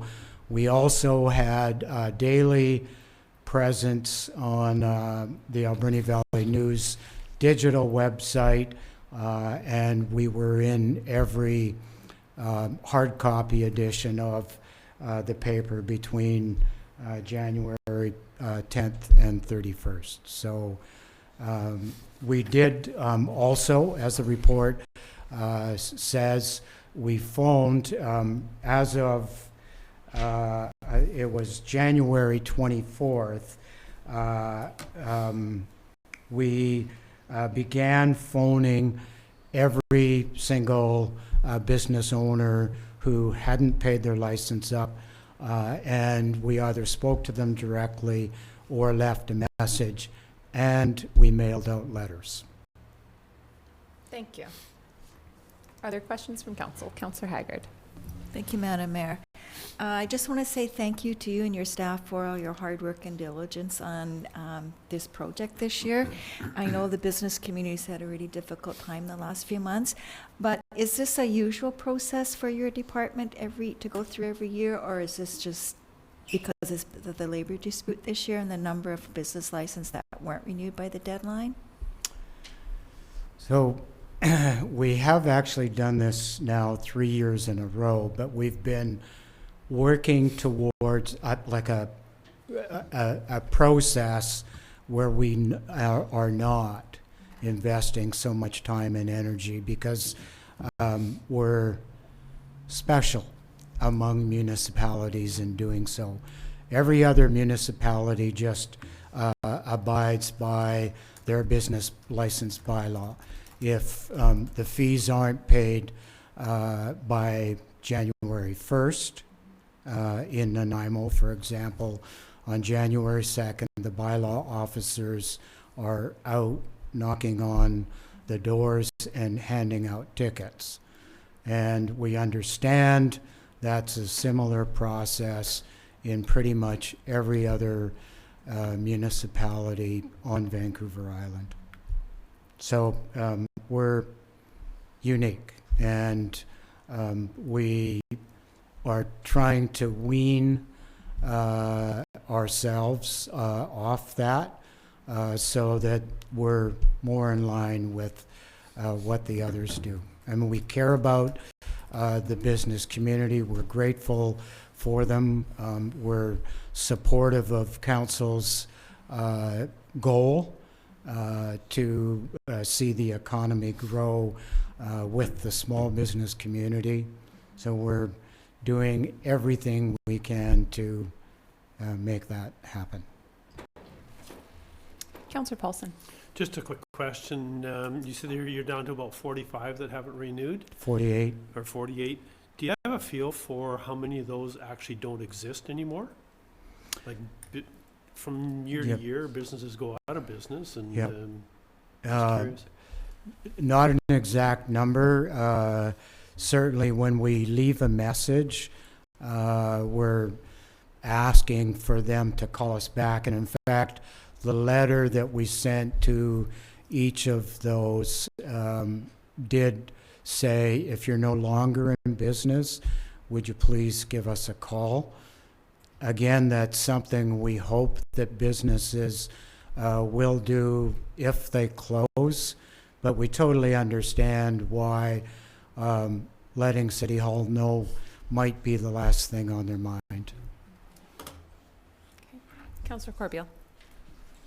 Well, if this is the third year in a row, it sounds like we're spending an awful lot of time and money chasing these. And I was trying to think, if the business owner actually owned the building, you could just put it on their tax. But of course, many times they don't own the building. And I don't know if there's anything that you could just put it on some sort of charge.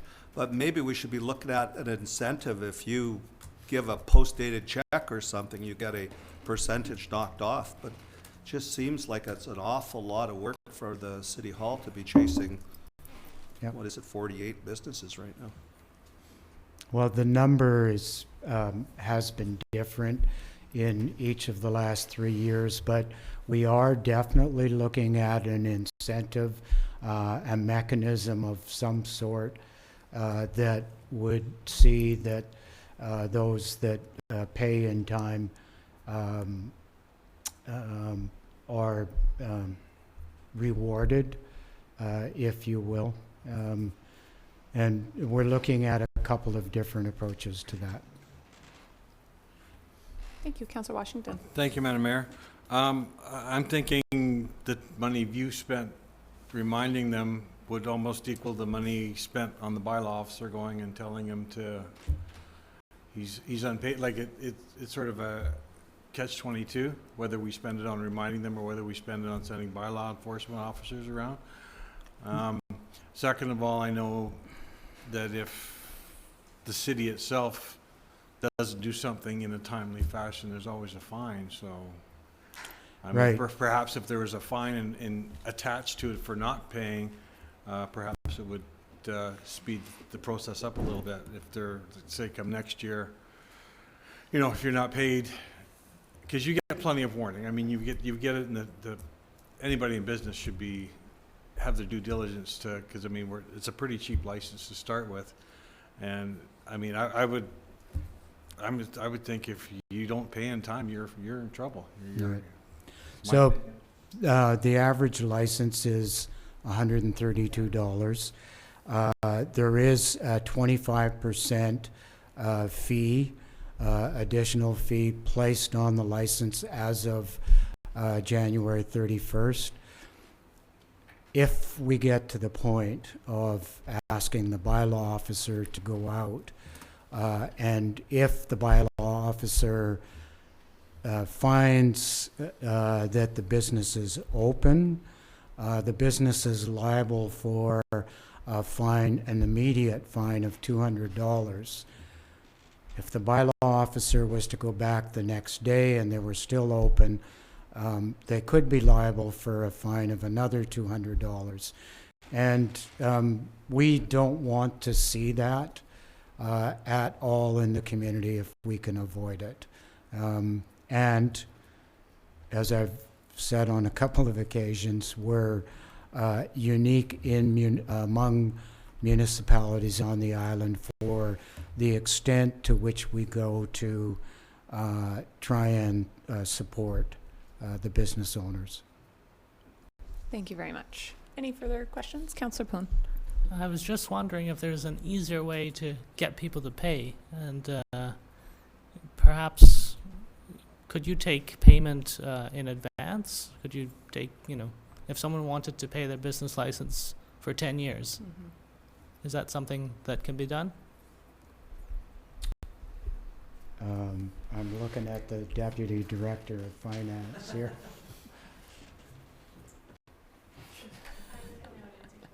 Yeah. We'll look into it. I mean, we believe that we've made it as easy for business owners to pay for 1 year's worth of licenses. So they can pay online, they can pay with a credit card, they can come to City Hall, they can send a check. So we'd be thrilled if they're, and as I mentioned earlier, we are looking at incentives, and we'll take a look at that as well. Thank you. Thank you. Okay, would somebody like to move receipt of this report? So moved, Madam Mayor. Is there a seconder? Okay, any further questions or comments? All in favor? Carried. Thank you. Thank you very much. Okay, and item 5 from the Acting Director of Finance, cancellation of tax sale 4837 Roger Street. Madam Mayor. So this year's tax sale, we did do our due diligence to review all properties listed. Our collector accountant does go through quite a process to try and contact all property owners to ensure we do try and recover our outstanding taxes before it goes to tax sale. In this particular situation, it was kind of an uncanny situation. We had an owner that was deceased with no next of kin. We did do our due diligence to review as much as we could on the property at the time. We later did discover that the property owner was actually didn't own the land that the mobile home sat on. So with our current tax sale laws in the Local Government Act, it does state that we cannot actually put a mobile home to tax sale if the property owner does not own the land. So we did do some research and contacted some other municipal officers to find out what to do in this situation. So it turns out we do have to do a cancellation of the tax sale due to a manifest error. So I'm up here today to request that we do cancel the tax sale on 18-4837 Rogers Street, and that we do refund the purchase price of $3,000 to the purchaser, as well as any prescribed interest. So we have $60.53 prescribed interest at the time. We do have outstanding property taxes. So when we do go to tax sale, we do have delinquent taxes of 2 years plus the current year's taxes. So basically 3 years delinquent triggers a property to go to tax sale. So in this particular case, we do have outstanding taxes owed of $369.10. I am requesting that we do write that off as the property owner is deceased. The condition of the property itself is very poor. I have contacted our friend Cynthia at BC Assessment, and they are going to investigate the property and go out and do a physical review of it to hopefully bring down the assessment on it as well. Thank you very much for the information. Are there any questions from council? Okay, seeing none. Councillor Poon, would you like to read the motion? Yes, I will. I'll move that Council for City of Port Alberni receive the report from Acting Director of Finance and, as per the Local Government Act, Section 668, approve the cancellation of the tax sale for 18-4837 Roger Street due to the manifest error, and that Council approve the purchase price of $3,000 be returned to the purchaser together with the prescribed interest of $60.53 and write off the outstanding property taxes owed of $369.10. Thank you. Any further comments? All in favor? Carried. And item 6 from the CAO, early budget approval for 2020 to 2024 5-year financial plan. CAO. Thank you, Madam Mayor. Council will recall that at the February 3rd Committee of the Whole budget meeting, Council discussed the moving out of other projects to make room for the unplanned replacement of self-contained breathing apparatus this year with no direct impact of taxation in 2020. The fire chief has asked that Council approve early approval for this purchase for 2 reasons. One, we'd like to get that equipment replaced as soon as possible, and the second reason being that there's a pending price increase for those units, and we'd like to get price quotes in hand under the current pricing. So again, we're asking for early approval of that item. Thank you. Councillor Corbeil, would you like to read this motion? Thank you, Madam Mayor.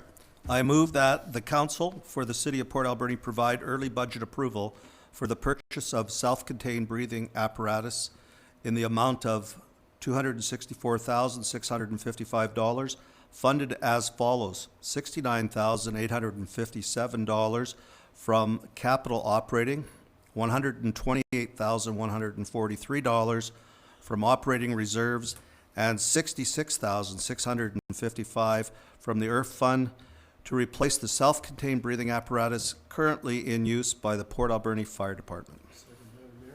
Thank you. Any further questions or comments? Councillor Paulson? Just a quick question to the fire chief. I don't need a dollar value answer on this, but the apparatus that we're replacing, is there any market value for that that would possibly come back to us, or would that be part of the quoting? Or yeah, so on kind of our best day, sight unseen, for the vintage and type of breathing apparatus, on our very best day we'll get $16,000 for it. They haven't seen the SCBAs yet. They don't know why we're disposing of them yet. So it won't go any higher than that, and it may go lower than that. Tell them we've done all repairs. Yes. Thank you. Yeah. Thank you very much. Councillor Poon. If we're only going to get $16,000 for them, why are we disposing of them? Are they useful for any other purpose? I would argue that they're definitely not useful to anybody that we would want to give them as a life safety device. We wouldn't want to take on that liability, so it would be a full disclosure. This is what's going on with them, and it would be up to that individual or that company if they would want to purchase them despite that or not. Okay, thank you. All right, seeing no other comments on the motion, all in favor? Carried. Thank you very much. Thank you. And item G, bylaws. Number 1 from the Manager of Planning, the Advisory Planning Commission minutes. And I think okay. Oh, yes, Councillor Paulson. I think, Madam Mayor, I will recuse myself. I'm involved as a director in the next Thank you. application, so thanks. Okay. Manager of Planning to talk about Maitland Street. Thank you, Madam Mayor and Council. So before you today for consideration is a zoning and OCP amendment application for 4450 Maitland Street. The applicant, which is Alberni Low Energy Housing Society, has requested to change the OCP designation from residential to residential use to multifamily residential use, and to rezone the property from P1 institutional to RM3 high density multifamily residential.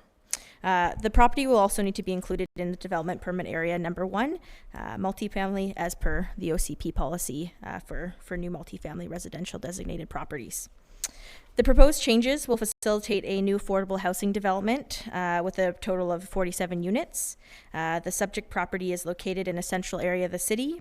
That's in close proximity to public transportation, commercial nodes, recreational spaces, and service providers, which are all requirements of the OCP for multifamily consideration. There's a mix of single-family and multifamily residential housing in the neighborhood, and the property, in terms of engineering, can be serviced by nearby water and sanitary sewer mains and a combined storm and sewer main that is located along Maitland Street. The applicant had also provided a technical memo from McGill Engineering, which has confirmed that the sanitary and drainage mains along 8th Avenue have sufficient capacity to accommodate additional flows generated by the proposed development. So overall, the proposed land use meets the strategic objectives of the OCP, and the proposed development would provide affordable housing and increased density in a central area of the city, which is great land use planning.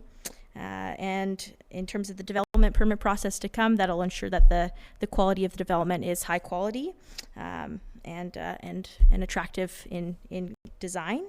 So for those reasons, the Planning Department and the Advisory Planning Commission both support amending the official community plan bylaw and the zoning bylaw as proposed for 4450 Maitland Street. I do. I was at one of the open houses, and I thought the project was wonderful to start with. And one of the biggest concerns with the neighborhoods was the parking.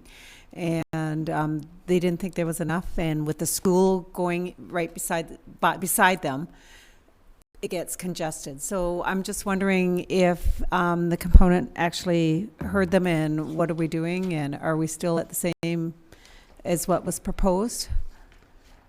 Yeah, so we're having some discussions right now with the applicant with regards to on-street parking, parking requirements on site. There might be need for consideration of minor variances through part of the development permit process. Great, because they was talking about angle parking in front and different things like that. So that's good. I'm glad we're moving forward on that. So good project. Thank you. Are there other questions? Okay, seeing none. Councillor Soldo, would you like to read the recommendations?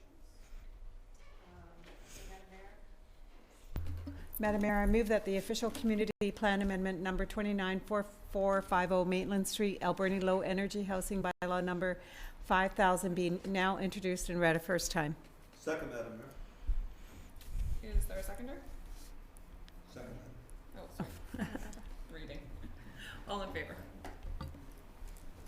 Okay, and I'll move that the official community plan amendment number 294450 Maitland Street, Alberni Low Energy Housing Bylaw number 5000 be read a second time. Second, Madam Mayor. Any questions or comments? Seeing none. All in favor?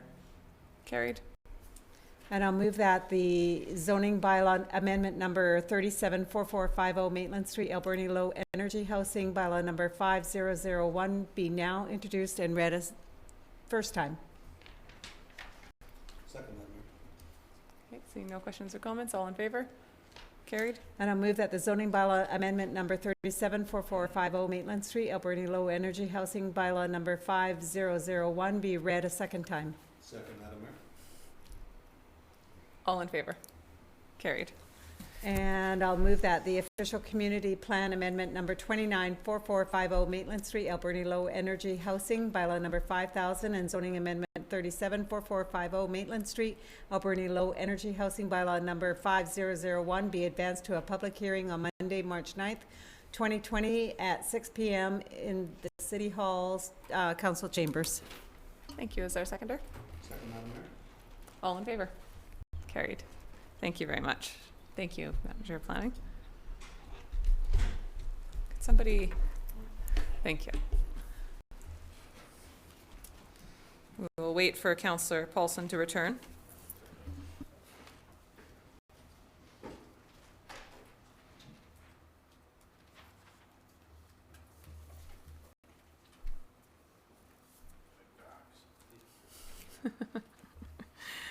All right, moving on to correspondence for action.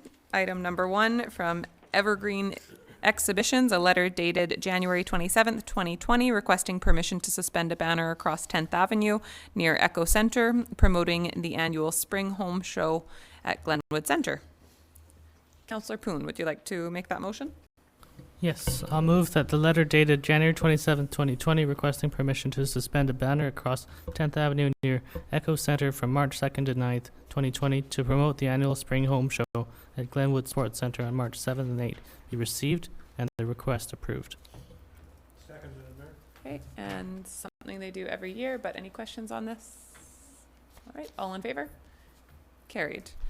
And item 2 from Transport Canada, a letter dated January 23rd, 2020, advising that Transport Canada is the lead agency for several important initiatives under the Government of Canada's Ocean Protective Plan, and inviting Council to collaborate and in identifying potential places of refuge for sites along the west coast of Vancouver Island. Councillor Solda, would you like to move this one? Madam Mayor, I move that the letter dated January 23rd, 2020, advising that Transport Canada is inviting Council to collaborate in identify potential places of refuge, POR, sites along the west coast of Vancouver Island be received, and further that the staff respond to the letter writer indicating that the city would like to participate in the planning process and that the CAO will determine the appropriate staff contact. Second, Madam Mayor. Okay, Councillor Haggard. Thank you, Madam Mayor. Because this is out of the scope of our area, would this request be better served by referring it to the regional district? I wondered the same thing. CAO? Madam Mayor, we thought along the same lines that we would make sure the regional district and the Port Authority are engaged and look for any opportunity for city contribution or benefit to the city, and if none, we'll back out. Great. Okay, thank you. Any further comments? Okay, on the motion, all in favor? Carried. And item 3 from Avalon Kajela, an email dated February 2nd, 2020, expressing concern regarding truck traffic, garbage collection, and residential parking. Councillor Washington, would you like to read that motion? Thank you, Madam Mayor. I move that the email dated February 2, 2020 from Avalon Collision expressing concern regarding truck traffic, garbage collection, and residential parking, and requesting Council consider changes to the appropriate bylaws be received. Is there a seconder? Second. Okay, and any comments on this one? So Councillor Haggard, go ahead. Thank you, Madam Mayor. We've had concerns about street parking before. Is there any way you can refer this to the Traffic Advisory Committee? Is that part of their scope, or? I'm not sure. I had wondered the same thing, if there is somewhere for these traffic requests to go. So I know we've heard a few, we've heard some concern about from businesses as well about potentially dedicating family parking in front of their businesses. We've had requests from some residents about resident only parking when there's businesses in their area. We've also heard requests for parking passes and things like that, and concerns about some of the parking timelines in different areas of town. I wonder if there's, we've talked about this a bit over the years, but at some point if there is a need for us to review kind of the parking strategy as a community. And maybe that's not something that is urgent to do today, but I just think we're getting a number of requests from a whole bunch of different places, and they're all somewhat linked. So it might be, the Traffic Advisory Committee might be somewhere to send this to see if there's, if they think we should be looking at a strategy or reviewing what we're currently doing. or it might just be an initiative that we work outside of there. Yeah, we could, I mean, get recommendations from bylaw as well. Would council like to start, CAO, could you comment on if it would be, on if referring some of these requests, and I'd be hesitant to refer one specific request. The reason that I'm concerned, I think, because we're getting more and more similar requests from businesses and residents. Madam Mayor, I don't think it's an issue for advisory traffic, because it's not a traffic or safety issue. It's really about a parking or a bylaw enforcement issue. And I would say parking is a combination of bylaw enforcement and planning. I don't think we're getting necessarily more of these kinds of requests. Council's probably more aware of these requests, but the city regularly gets these kind of inputs. They're often localized. They're not large scope or big picture. And when we get pulled into the localized or trying to fix localized issues, we create trouble elsewhere. So if we're going to look at parking, we should take a larger view of the whole thing. And it's, I can tell you it would be a lot of work, and nobody would say thank you at the end of it, because parking is one of those issues that is thankless.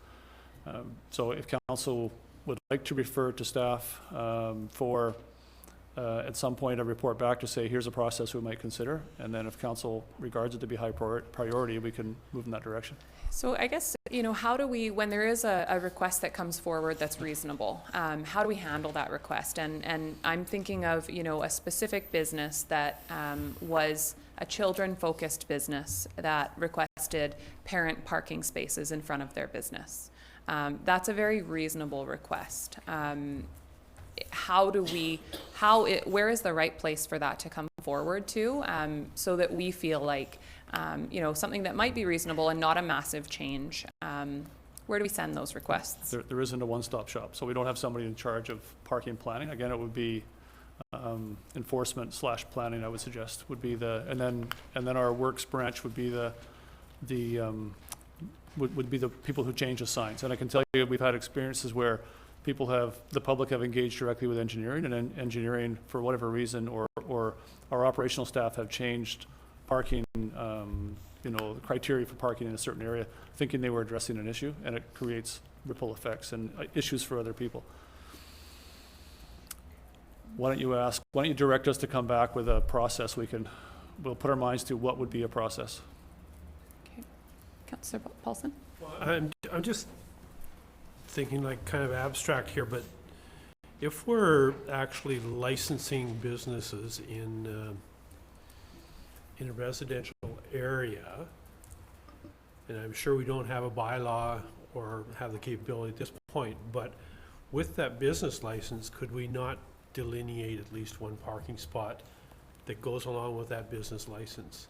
Because if we're doing business licenses, we should enable them to be able to do their business. But I'm sure we don't have a bylaw in place. It's just a thought. Like, we are licensing home-based business, and somewhere along the line, we should try and ensure their success. Absolutely. So I think I get that it's a bigger issue. I think sometimes we get, lost in making things a very big issue and not being able to look at what occasionally is a small request. I don't think that we necessarily want to, we could just change, home-based businesses and allocate parking and things like that on a one-off basis. But I guess we could direct staff to bring us back, not as a high priority, but just to start the conversation on if we did want to do some kind of review, what that would look like. So we do have a motion on the floor right now to receive the letter. I'll make an amendment that and ask staff to bring us back a high-level report on what it would look like to change the parking process or do a review of parking processes. Is there a seconder on the amendment? Okay. Any discussion? Councillor Corbeil? Now, my discussion is kind of on the original motion, but, it's sometimes, somebody takes the time to write a letter and then we just say, receive it. And I think all these issues are worthy of a response, and I think going forward, we should maybe be forwarding these to for example, the issue around the garbage collection and the shift this person works, maybe the bylaw manager should contact them, and there's probably a very easy solution to that issue. Her concern about heavy traffic is warranted. Somebody probably should talk to her about that. Just to receive things, it feels like, you know, when we get people actually corresponding with us, to just receive and file just isn't good enough. And on the amendment, I totally agree that we need to come back with sort of a full picture to what some of these issues were. Thank you. Okay, on the amendment, all in favor? Carried. And any further questions on the amended motion or comments? Seeing none, so on the amended motion, all in favor? Carried. Thank you. Yes. Just to this letter and to Councillor Corbeil's statement there, could we send this to the appropriate to bylaws and just to respond instead of just receive? Or will it go through that? Okay, fair enough. Okay. Madam Mayor, the Clerk's Department will respond, and if there's information needed from specific departments, then the Clerk's Department will pull from there. Excellent. Okay. Excellent. And item 4 from Gary Lajeunesse, email dated February 3rd, 2020, requesting council fly the Colony of Vancouver Island flag at City Hall, Chamber of Commerce, and McLean Mill site. Councillor Paulson, would you like to read this motion? I move that the email dated February 3rd, 2020 from Gary Lajeunesse requesting council fly the Colony of Vancouver Island flag at City Hall, Chamber of Commerce, and McLean Mill site be received. Okay. And any questions or comments? Seeing none. All in favor? Carried. Thank you. No proclamations. So correspondence for information. City Clerk. Thank you, Madam Mayor. So item 1 is just a copy of correspondence to UBCM member municipalities. City of Langley expressing their disappointment for Ministry of Transportation not mandating or defaulting to a standard speed limit in residential areas. You have 2 pieces of correspondence related to the 3rd Avenue beautification project, both expressing opposition, one from Bill Stanton and one from Ron Merck. You have correspondence from the Port Alberni Port Authority, which is providing a summary of their activities. Copy of a letter from the City of Vernon. They provided feedback on the emergency management legislation. And then correspondence from Jean Kengeisiger, President of the AV Chapter, Canadian Council of the Blind, inviting a Greater Victoria Police Chorus on March 22nd. Tickets are at the Rolling Arts Centre for $15 each. Sorry, and I will continue on. Al Mooney, President of the Alberni Valley Royal Canadian Legion, inviting to their fundraising initiative relating to the annual Wounded Warrior Run, taking place on February 27th, and minutes from the Alberni Valley Museum and Heritage Commission. Thank you. Councillor Poon, would you like to move receipt of these items? So moved. Is there a seconder? Second. Okay, and any items people would like to highlight? Councillor Solda. I'm just kind of curious on the Port Authority down on River Road. There's it looks like a little dock of something being built. What kind of work are they doing down there? Do we have an idea? They've got cranes in there and stuff. Madam Mayor, I haven't had any communication with them, but I'm curious as well. I see they've got a dredge in the marina, so I'm assuming there's dredge work going on. It's almost like a little pull-out dock being built or something like that on there. My guess is that's to transfer material to trucks on shore, but I don't know that. If council wants, I can reach out to the Port Authority and ask. Well, it would be interesting to know what's happening because we are leasing the property to them, so it would be nice to know what's happening on there. So thank you. Thank you. Okay, Councillor Corbeil. Could I ask the CAO to reach out also to the Port Authority and ask them if in their report they say there were 28 ships of raw logs for a combined total of 619,748 cubic meters of logs, which incidentally is quite a bit more than Alberni Pacific Division uses in a full year. I'd be curious to know if they count those barges that they load up in the middle of the inlet. I don't know how many of those leave this valley throughout the year, but there seems to be a number of them, so I'd be curious. And any more information on the species breakdown, if that's possible. That's quite a significant amount of wood that's being shipped out, and unfortunately, for the last several years, there's been no ships that have shipped out actual lumber. Absolutely. Thank you. And council, I note that there are a couple of worthwhile events in here. The Legion and the Council of the Blind. Both are dates that I'm not able to attend. So I would just ask that the city clerk look to see who's acting mayor those times so that we can make sure that we are represented at them. Okay, any additional items? Okay. On motion to receive, all in favor? Carried. There's no report from in camera. Council reports. Any specific items people would like to speak to? I think we should rename them. No, they are council reports. The Ron reports. Well done, Ron. Well done. Well done. Okay, would somebody like to move receipt of reports?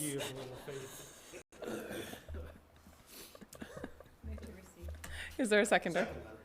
Any questions or comments? All in favor? Carried. Thank you. On to new business. So we have recommendations from the Committee of the Whole meeting. So I'm thinking we can move these all as one or individually. Separately, sure, separately. Okay, so the first one, so recommendations from the Committee of the Whole meeting held February 3rd, 2020 for Council's consideration, and a note that the minutes are attached. So the first one is that Council instruct staff to explore the city's options in obtaining insurance from the Municipal Insurance Association and costs associated with the same. Would somebody like to move that? So moved, Madam Mayor. Okay. And assuming no further conversation on this, all in favor? Carried. Thank you.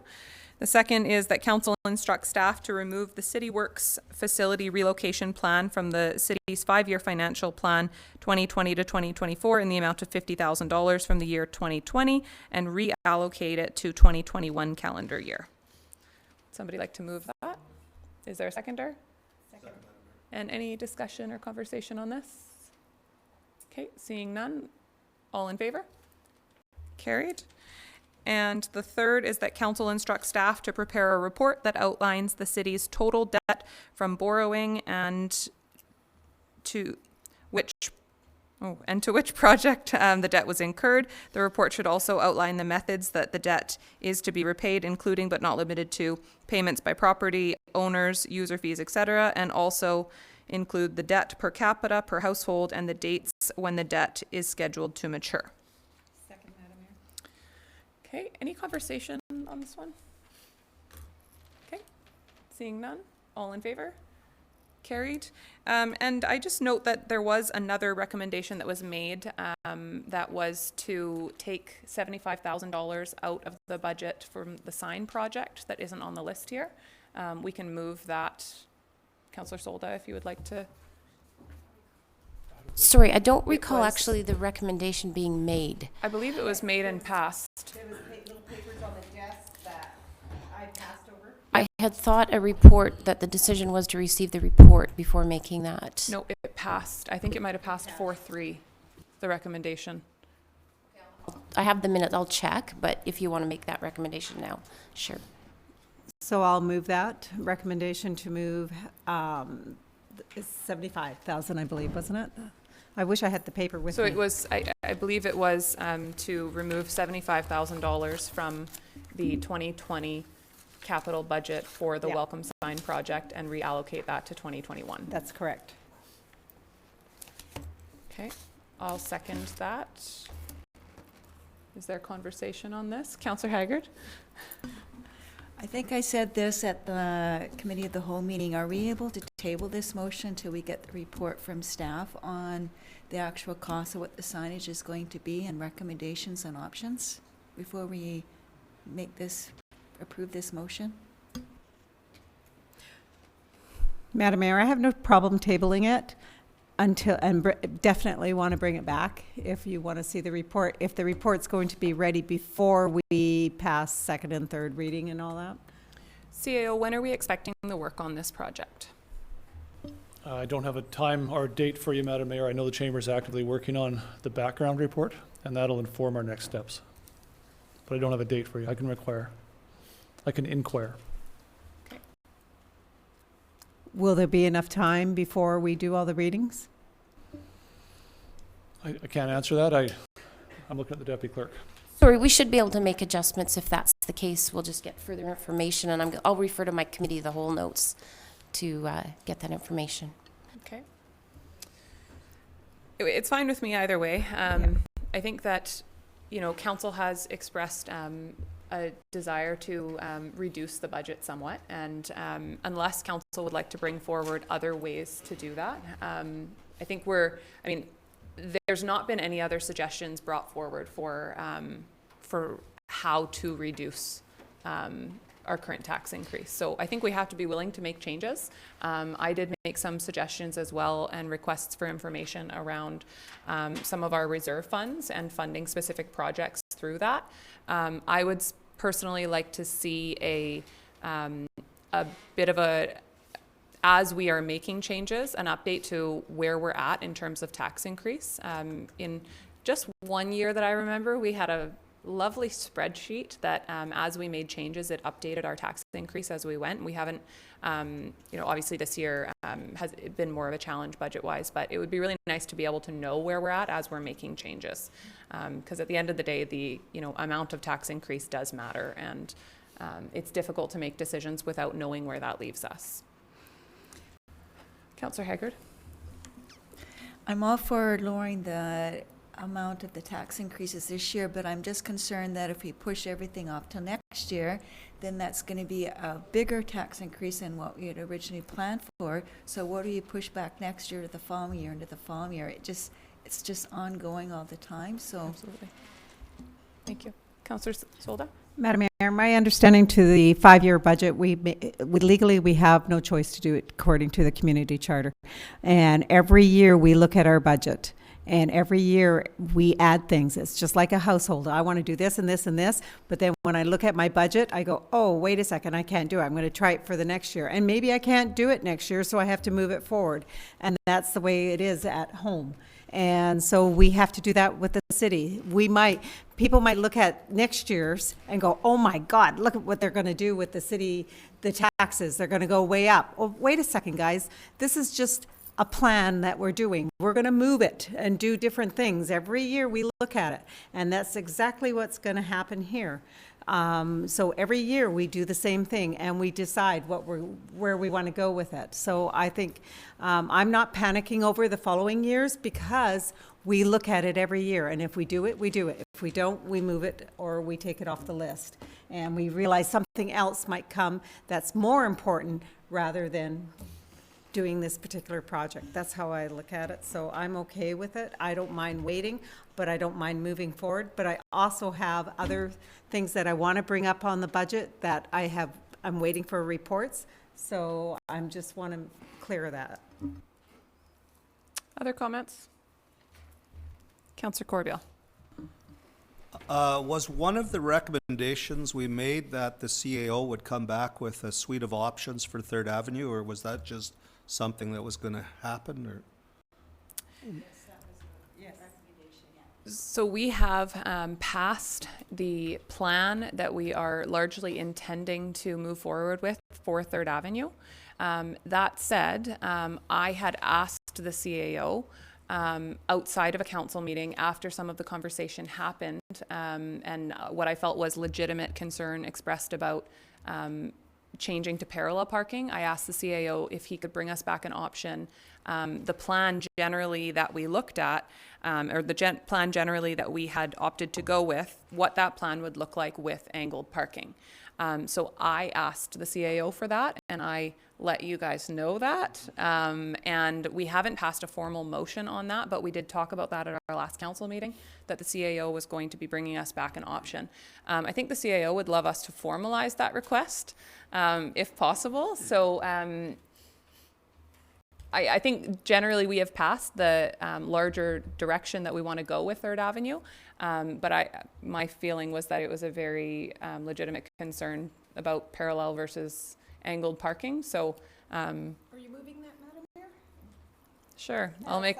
I'll move that we that the CAO bring us back additional options for what it would look like to retain angled parking on 3rd Avenue and keep the plan otherwise similar. And I second that. Okay. And I don't know if there were other specifics that council wanted on that. Okay. Councillor Corbeil. Well, believe me, this is a very hot topic. And it's not just the amount of people that are speaking, it's some of the people that are speaking. You know, you can almost count on certain individuals will hate everything. But there are some people that seldomly say anything, and they are speaking up. So I would like to see more than just the parallel parking option. I'd like to see what happens if we spent X amount of dollars, this amount of dollars, this amount of dollars. A lot of this is subject to grant funding that may or may not happen for the bicycle lane, for example. And you know, the more I think about it, do we really even want to be riding down 3rd Avenue? If I was riding a bike, I'd be going up 2nd Avenue where I'm not climbing as steep a hills. I just feel that this needs to have a little bit more of a strategic plan in place before we okay it. This kind of came pretty fast. I think of the one letter writer who's concerned about the unintended consequences of potentially big trucks running by her property. I'm sure there's people all over town that would be concerned about that. So, yeah, I'm asking, I hope that the CEO can provide us with more options than just parallel parking versus angled parking. Thank you. I would suggest that if you are looking for more options, you need to direct what you're looking for so that council can pass that. The number one concern we've heard is the type of parking. That's all we're asking the CAO to come back with at this point. So if you have other specifics, I would suggest you make an amendment to the motion so that we can direct the CAO to bring back alternatives. Well, I guess my amendment would be to give options on various costs of different activities that would be taking place on 3rd Avenue. I.e., if we didn't get funding for a bike lane, what would it look like without a bike lane? I don't know, if we're planning on building a sidewalk that's 20 feet wide, what does it look like if it's 15 feet wide? It's just, this came so quickly to us without, I don't think, enough actual thought before we're very close to finalizing it, and I just want to see a number of options. Okay, so I'm not sure if I have exactly what your amendment was. The only thing that I heard... Well, I'll make it easy then. I would like to, I would like to see the CAO give us options that would dictate how much money we are going to put towards this project. And without repeating myself, you can do the Cadillac, you can do the Ford, you can do the Volkswagen. What do those cost us? So I'm just not sure how the CAO is going to action that without more detail. CAO, could you guide a little bit maybe on to bring something like that back? Yeah. What type of clarification would you need? I mean, we can certainly explore this without a bike lane, for instance. That's something that could be brought back. So this is probably me exploding this whole conversation. Mm-hmm. our strategic plan is very clear in where it wants to go. We intentionally want to, over the next 4 years, we are going to strategically redesign key streets, 3rd Avenue, Argyle, down to the waterfront. And it was important at the time of developing the strategic plan that we start that construction in 2020, not in 2021. And we're talking earlier about perfect worlds. In a perfect world, we would envision, visualize, consult, thoroughly consult, and develop our plan in 2020, do the engineering work, 2021, go out and build it. And that's the life cycle of a project, primarily, especially in the public sector.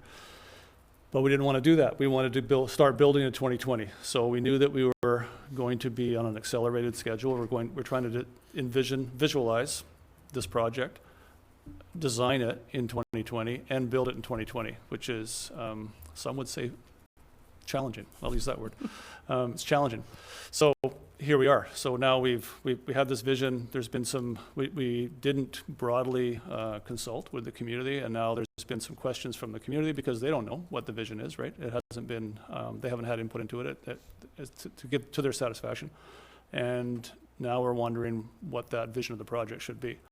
So I would suggest either council's vision is solid on this and you move forward as planned in 2020, or we take a pause, we consult on the project, visualize the plan, and and then likely build in 2021. Because I don't think we're going to be able to do thorough consultation and build in 2020. So I think that's where we are right now. If council knows largely what you want, that's the path we're on. I can bring you back a angled parking option, but if you want more options than that, that's consultation. And we accelerated that process, and council saw several designs, chose one and said move on with that. If that's not where we are, then we should go back and do a fuller consultation, I think. And I would really strongly agree with that, Councillor Corbeil, you said it feels like this project was being done without a strategic plan. Well, this project is actually being done exactly because of our strategic plan. While people might be, expressing concern about narrowing travel lanes because of truck traffic, or narrowing travel lanes because people will have to drive slow through that area, or adding bike lanes, those things are specifically high-level goals represented all throughout our strategic plan. Build pedestrian first spaces, widen sidewalks, build pedestrian focused areas, narrow traffic lanes to slow traffic so that it's safer for pedestrians to walk, build streets that are multimodal. Those are the key concepts in our strategic plan. I think where we have maybe made a mistake is not communicating from a council perspective what our high level vision and goal is for this project. Because what people are seeing is a streetscape from above that doesn't look very attractive, and it's just narrower lanes and wider sidewalks. People don't understand what the high level goal that we're trying to achieve is, and the high level goal that we're trying to achieve is a change in use of this space, and a change in focus of this space. And I think we either want that or we don't. And if we don't, then we need to throw out our strategic plan and probably start over, because that entire strategic plan has these concepts and these goals throughout it. And if council has wavered away from that, then that is fine. That's our right to do. But I don't sense that it has changed. I think what is causing concern is the public not understanding what we're trying to achieve. And I think that's on us to communicate better. Councillor Washington. Thank you, Madam Mayor. In conversation, you had said yourself personally we were going to meet with the Uptown merchants. Have you had that opportunity yet? I'm meeting with them again tomorrow morning. I have met with them previously to discuss the general concept. My conversations with them were originally, I think what council had originally envisioned was a treed boulevard down or a center median treed down 3rd Avenue. So that's what they had originally understood that we were doing. When I went and met with them, I told them that kind of the direction we were going based on what we were hearing from our planner and consultants was that we would be better to bring the two sides of the road together, to make it more pedestrian focused, and do that by widening the sidewalks, creating more pedestrian space rather than putting kind of a barrier in between the two sides of the road. They were very happy about that concept. There was general support, certainly from the Uptown merchants. One of the merchants actually had a plan from, consequently, the year I was born, that that talked about this concept specifically, and very similar themes were in that plan as to what we're looking at doing now. So there was certainly support, but we didn't have the hard plans in place then. So I'm going back to talk to them with the hard plans in place. I know that some of the merchants uptown have concerns about the parking, and I think that we want to hear those concerns before we decide exactly how we're moving forward. But I know that there's certainly support for the general plan. Thank you. Councillor Paulson. I'm kind of echoing the CAO's thoughts here a little bit on timelines, because we've been presented with a concept drawing, and that's all I saw that as being a concept drawing that we all liked. We liked that one option. But for every concept drawing, you go back and there's usually changes or tweaking or something. I see very few concept drawings that are taken verbatim and then that's your finished product. I think we need a lot more information, in particular if we're going to endeavor a project like this. And I'm come from a long line of businesses that were on 3rd Avenue, and I think that 3rd Avenue, Argyle Street, and other areas of our community all need sparkling up. But I think we need to have some talk about, if we're doing this, can we kind of double whammy with our infrastructure? What's entailed with sewer or water along 3rd Avenue? And I don't know if it's alley access to that stuff or if it's right on 3rd Avenue. We need to know that. It's a perfect time to renew that infrastructure, especially in the concept. And the other one is angle as opposed to parallel parking. And I've worn that one at home, actually. And I don't have a problem with parallel parking myself, but some people are scared to death of it. And I think most of that comes from when we took our driver's test and we had to parallel park. And just some thoughts, but you know, I saw a concept drawing and I know that drawing is going to need some tweaking. And tweaking may come in under that budget. Yeah. You know, we just don't know yet. We don't know enough. So, yeah, 2020, I mean, I think we talked in our strategic plan that that's the time to get her fired up, but I don't think we can do all that homework and do public consultation in a proper way to start in 2020. That's just my thoughts. So we haven't directed public consultation on this. And so if council wants to do full public consultation, then we need to give that direction. For sure. At this point, we are looking at the plans that are put in front of us. You're right that there's going to be tweaking, absolutely. That would largely be done at a staff level, not a council level. We've set a budget of $500,000. We've put placeholders in place for sewer and water infrastructure projects, so that, you know, staff are working on that as well. And we've said we're going to apply for a $400,000 grant. Now, if we don't get that $400,000 grant, then we don't have the budget to do this project. So I would say that this project is contingent on that grant because we have not put aside enough money to do it without the grant. Take the bike lane out, we can't do the project still without the grant. So this project is contingent on getting that grant. If council wants to do further public consultation on the project, then council needs to give that direction. Councillor Solda. Yeah.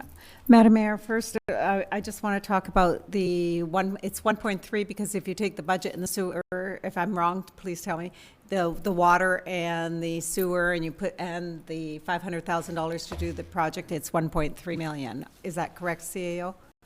Am I wrong? I think it's somewhere in that magnitude. And, okay. And just to be really clear, the sewer and the water figures are placeholders. We have not costed out those components.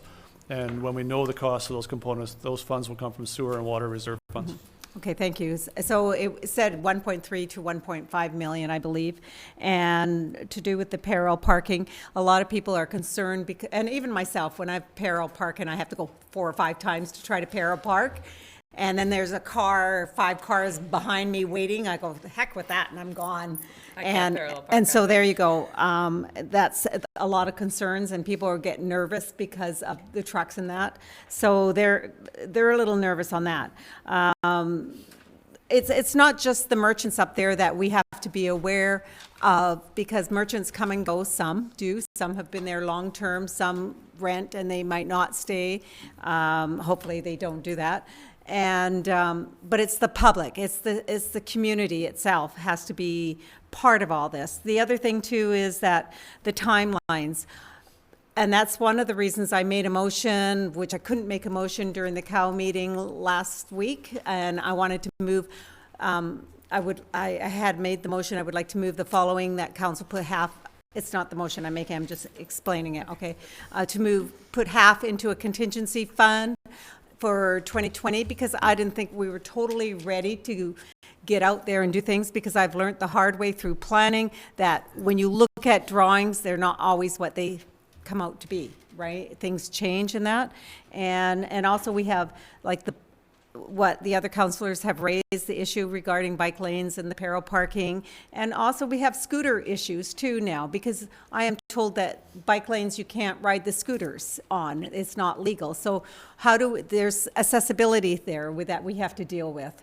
And so, and that's why I'm asking too, I still eventually would like to make that motion to move half the funds into a contingency where we can deal with it next year, and then we can move forward. Instead of rushing through a $1.3 million project, I want to do it right. I don't want to do, okay, here's what we got, let's just do it. It's $1.3 million, and I want to be ready to do that. When we were talking about different grants and that, well, every year the government comes out with grants. We'll keep applying. If we don't make it for $400,000, it's still $1.3 million. I want to do it right. That's my comments. Thank you. Councillor Corbeil. If I could clarify my position, I'm not deviating from our strategic plan. I'm just of the opinion that we talked about so many things, such as the safety office, the nuisance properties, the vacant properties, and I think we all agree that the 3rd Avenue Argyle needs a facelift. It seems like we're doing something that a lot of the population thinks, why are you doing that? I believe if we had the safety office, if we had cleaned up some of these properties, if we had maybe got rid of some of the problem buildings, the community would be much more receptive to, yes, okay, it is time to clean up 3rd Avenue. Just driving down here today, I probably counted a dozen empty not buildings, but businesses that are up for sale or for lease or something. Something needs to happen, obviously. I'm just a little bit concerned we're putting the cart before the horse. I have not deviated from our strategic plan at all. I agree. Thank you. Councillor Poon. Thank you. I think it's important to note that parallel parking isn't the only form of parking that'll be offered in the uptown area. You can ride the bus there, you can ride your bike there, you can use stall parking. I think revitalization in our community starts on 3rd Avenue. Once it's done, we're going to inspire a lot of people in our community to improve our community and to beautify it. Thank you.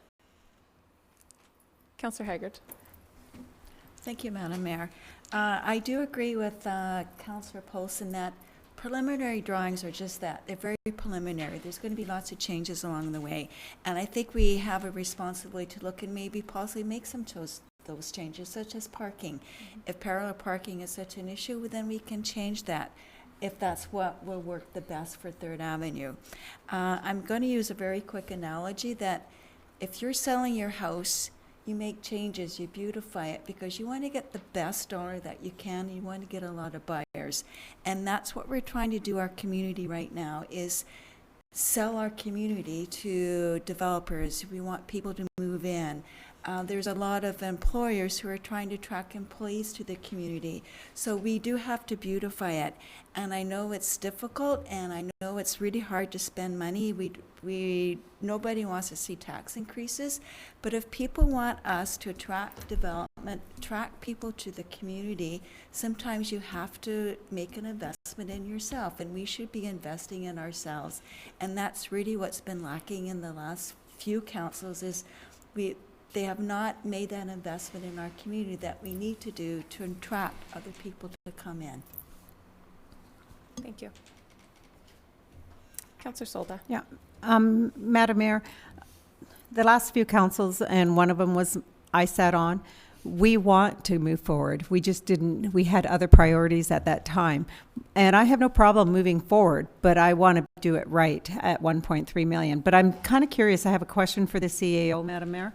What was the person who worked on this project, what was their mandate? Their mandate, was it to give us something that was picturesque? And was it also, did it include working on our sewer and water that was underneath the ground? What was the exact mandate? Madam Mayor, the mandate did not include water and sewer. That's for city staff to look at, but I'm going to ask the manager of planning if she can answer that. And if she can't, we'll have to come back to you with exactly what the terms of engagement were. Are you able to?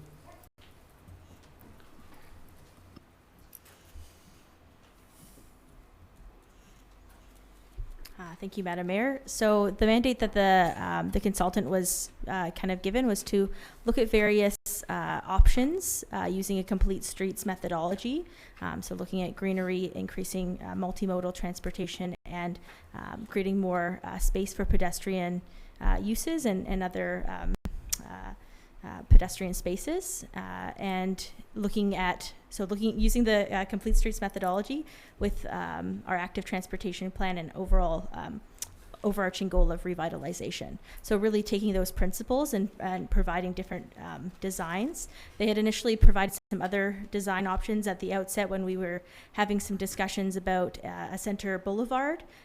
We kind of recognized, having some discussions, that that wasn't actually necessarily adding to the pedestrian space, so moving that greenery to the outside and providing some design options that kind of encapture those things. And then sewer and water just came into the topic. How did that all evolve? Well, Council, while we were looking at this project that is identified in the strategic plan, staff said, well, while we're in the ground, should we, and we do that with every street, while we're there, do we change water and sewer pipes? So then staff are still looking to see. We weren't planning to do water and sewer there in the next 5 years, but if we're already digging, then we might want to replace those. So we're looking at those pipes, probably going to put a camera down and see if they need replacing or not. Well, I always believe in looking at the future. I don't want to change it in 10 years and dig up everything in 10 years because it costs money. I understand that. And likewise, we don't want to spend that money if it doesn't need to be spent. So, exactly. Yeah. For sure. Absolutely. And just to elaborate a little bit further, we were trying to use the complete streets methodology because that's a methodology that's being adopted by other municipalities, and it's something that we felt really reflected council's strategic plan and the words actually used in terms of multimodal pedestrian space revitalization, and so that's why that methodology was chosen. Just to clarify. Thank you very much. Yeah. Okay, Councillor Corbeil. Could I get a little clarity? I'm hearing two different things. I hear on one hand $500,000, which basically is contingent on receiving a $400,000 grant, which I could live with. And I'm hearing Councillor Solda say $1.3 million. What am I missing? Could we ask the CAO to speak to that? Because there was a lot of confusion around when we received the report with the streetscape options, there was a cover report that said basically ignore the cost of the consultants. That's not the budget that we're looking at. So I think there's two aspects to this. One is in the 5-year plan, there's, I believe, $500,000 of capital this year, and $400,000 anticipated from a grant, so that makes $900,000. There's also way over to the right, there's a placeholder of $300,000 or $400,000 under sewer and another one under water. So that, those would all contribute to the overall project costs. Another aspect of this is when the consultant came and showed you some streetscapes, there was a covering report that referenced a $1.25 to $1.5 million budget for the project. Staff are not convinced of that budget projection. There was some things missing, we thought, and so we asked council, look, we're to accept that we're looking at this a little further still, the budget aspect of it. And at that meeting, we were just looking for your direction to go forward or not with the design, because again, we're trying to do this on an accelerated basis this year, so that we could continue to work on the design at the same time as we work on the budget. So those are the two different ways that those budget figures have come about. And to be clear, the sewer and water, so those placeholder numbers that are in there, if sewer and water pipes don't need to be done, those would not be spent. They would remain in our reserves. That's correct. Okay. And if they come in to replace sewer and water more than the placeholders, we'll come back to council and say, we're looking for permission to draw more money from reserves for that work, that portion. And I think most of the confusion has come from that $1.3 to $1.5 million number that was in the consultant's report. And I know, CAO, you mentioned some of the ways, or one of the ways specifically, that we saw doing that project for less was that the sidewalks that are there are not in bad shape. So where sidewalks don't need to be torn up, we wouldn't be tearing up sidewalks. We would be working off of expanding existing sidewalks, for instance. So we're looking at ways to reduce that cost. Also in that consultant's estimate, I believe there was a very high percentage contingency. Caitlin, do you recall what that was? I believe it was 35%. Yeah, so that price projection included 35% contingency, which we think is on unknown costs, we think is confusing. And partly because the bid prices are so volatile right now on the island. There's so much capital work going on that engineers are getting more and more hesitant about projecting costs. And we've seen that here too, where we'll have a cost projection and the tenders don't even come in close to that. And I would imagine in this situation, we would be looking to use our city crews as much as possible. Well, we're going to want to turn this project around very quickly, so I don't know that we can use city crews. City crew, because we have a limited capacity and other work to do, I don't know that we would use city crews on that. We might use city crews for portions of it. For portions. And okay. I know the director of engineering is looking at that. Okay. Okay. Councillor Solda? So a question for the CAO regarding that, not using city crews in some portions, right? Would they be able to be used in the following year? Because then it would be planned out. I just don't want to rush a 1.3 million. I know you're not saying 1.3, but to me it's 1.3 because it might not be in the same line, but it's down there on the budget. So on the use of city crews, our crews have, to my awareness, my knowledge, they have all the abilities to do all the components of that work, including the landscaping. The issue is that we have a very small crew. We're primarily maintenance, and when we do construction work, sometimes those projects take longer than we would like them to because our staff are pulled away to other projects, which include supporting other construction projects that are going on, and we know we've got a number of those.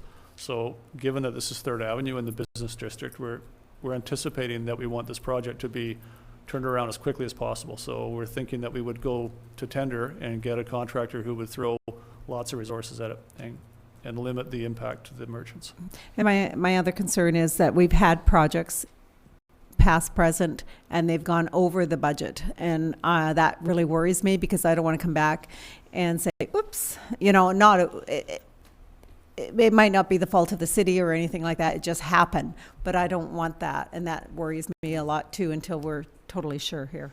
I would just like to add that we have a lot of examples of projects where we have come in under the budget or on budget as well. And I think specifically in the last couple of years, our staff could give us a number of examples of projects where they have come in right on budget or under.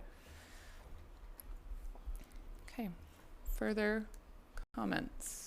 Can I add Manager of Planning, you look like you have something to say. Thanks. I just want to add to what CAO Ply was kind of discussing with the actual budget numbers. So again, those numbers were, because the design is high-level conceptual for the purpose of pursuing a grant, we will be doing further work to actually develop a detailed design, which will assess what we actually need to do. So that's basically as if we were doing everything, right? And as CAO Ply mentioned, there's probably some things that we can retain with the existing sidewalks and maybe some of the trees. And so there'll likely be a lot of cost savings, but the consultant wanted to provide kind of a worst case scenario, doing it all kind of number, hedging their own risk and stuff. So we're definitely looking at, through the detailed design, bringing you back an actual number. Thank you. So I think that's really helpful. And Councillor Paulson, to your comment about there being a lot of work to do still, there is a lot of work to do still. But why we are having the conversation now is it's budget time, and we are taxing $500,000 for this project in this year so that we can have the funds to do the project when all of that work is done. That project or that work may take 2 months, or things happen and it may end up getting done next year. But I think the real question is, do we want to continue on the path we're on to continue planning this project with the expectation that we would be doing it this year, if we are satisfied with the plans and the details as they continue to come back to us? And the question here, because we do have a motion on the floor, is do we want to ask the CAO to look at or to ask for option of to keep the angled parking as well? Doesn't mean we're necessarily going to change to that design, but asking the consultant to give us an option of roughly what that would look like. And no other specific requests have been asked for at this point, have been moved, seconded, and amended to that motion.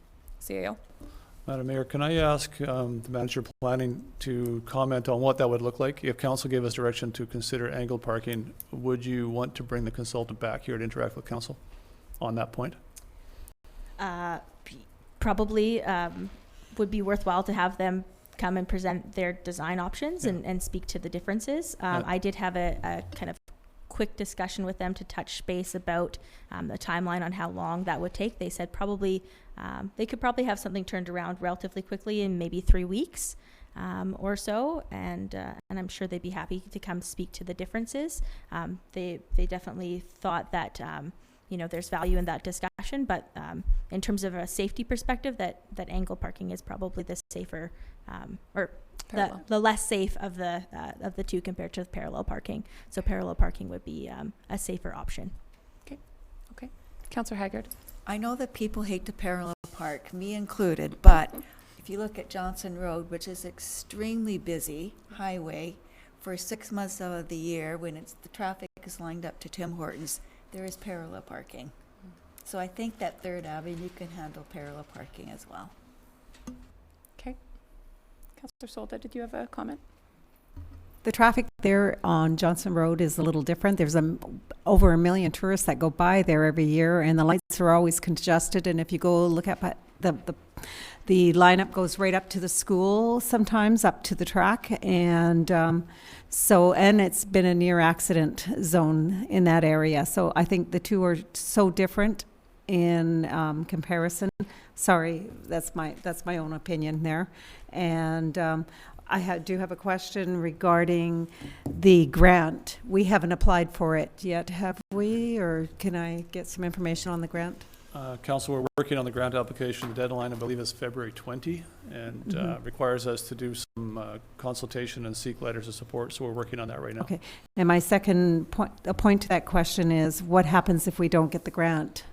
I don't want to go that route, but I'm just got to put that there out there.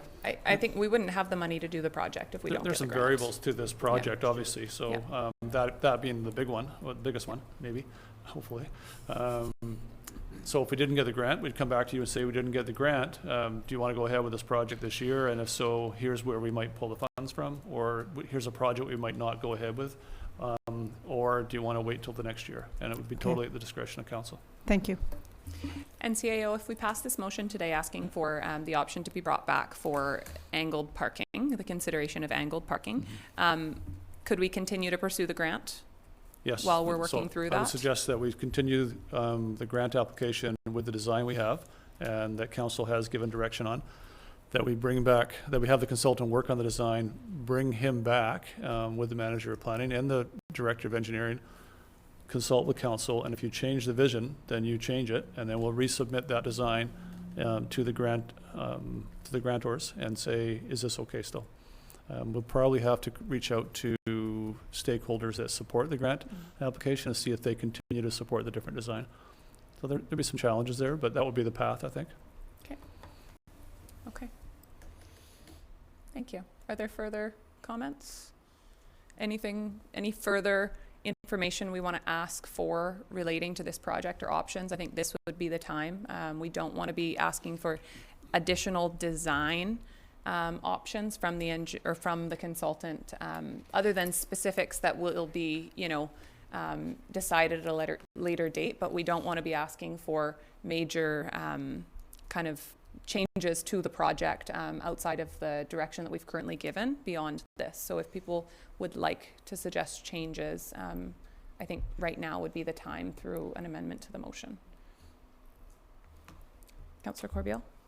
I just have a question. I believe Councillor Soltis said she was waiting for a report, and then you would make a motion to try to break this up into two pieces. Was that, am I correct? I believe the last meeting when I made the motion, I moved it off the table because of a report. Maybe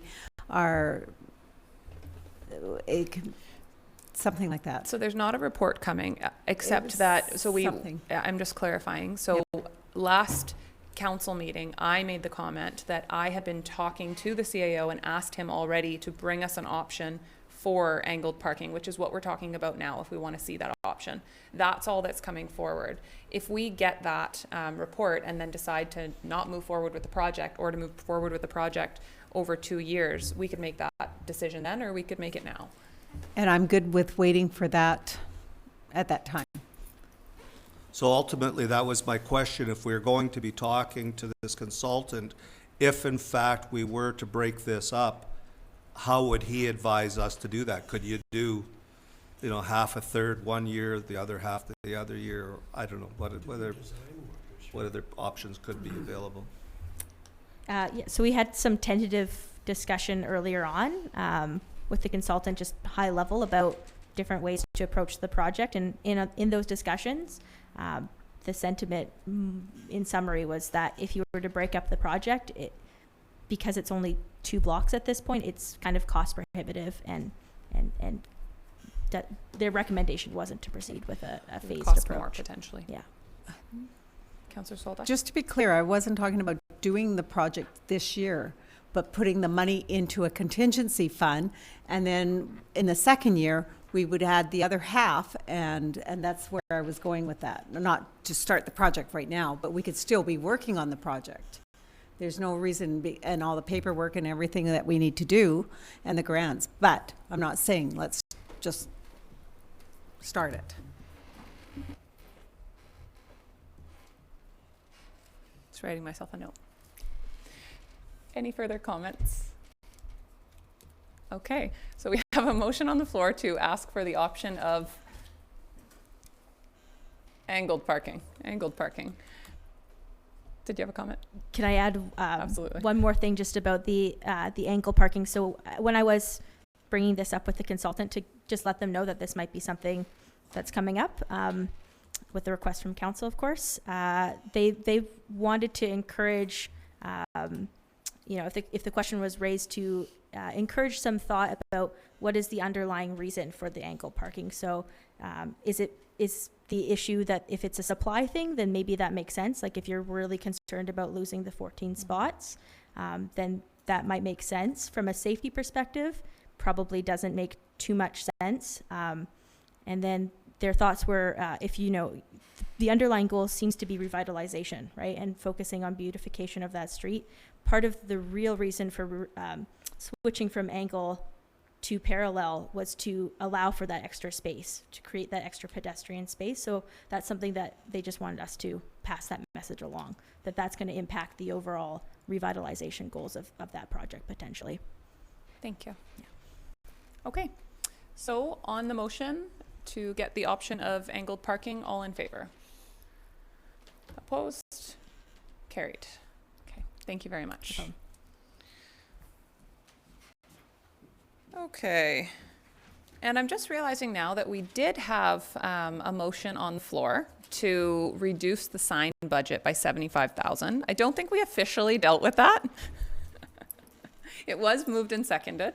Now, I know that there is some desire to wait until we receive the report. And CAO, did you let us know roughly, you don't know yet when we're going to be receiving the report.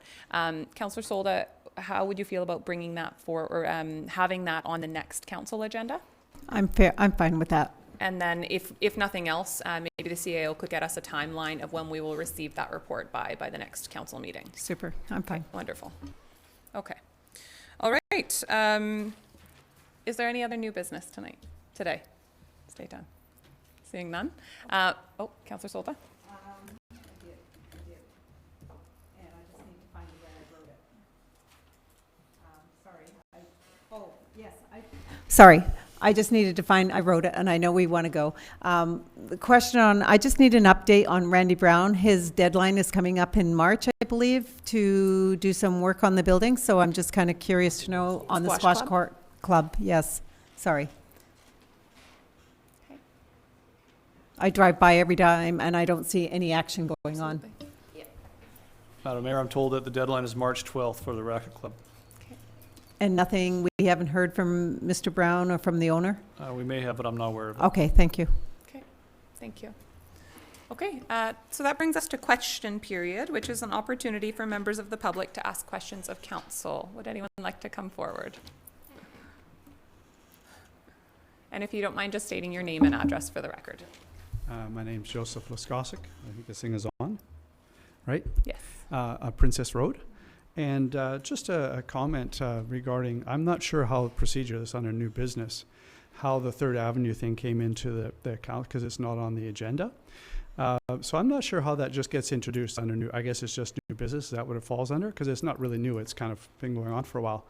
But the whole discussion around that seems to be, I go, okay, if it's not on the agenda, should it be on the agenda? Is it something that, so it was a lot of time spent on that, and which I know is ongoing. So I'm not sure how procedure is with council meetings, how that comes into play like that. So that's my first question is, how did that come up for such a long discussion when it wasn't on the agenda? I know it's on everybody's hearts and thoughts, obviously. So I don't know how procedure works. I'm just curious about that. That's number one. Number two is it sounds like you guys were wanting to vote on something, but without, it mentioned public consultation or public input. To me, that's a huge one. And you said, do we want that or don't we want that?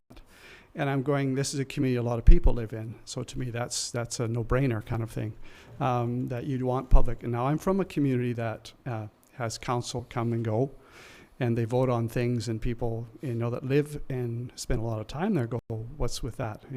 Who got voted in that kind of approved this thing? And without that, you get, and I grew up in a core area where I was walked everywhere. I lived in a core, sort of like the Uptown there on 3rd there. I grew up there. I delivered papers there. It was part of my life. It was part of my family's life, of being there, shopping there, doing business there, just being part of that. And there was a vote on something like this that was done by council, and I'm not sure how much input was done at that time. I moved away from the community. And when I went back, there was this very thing that took place, revitalizing, making it look pretty.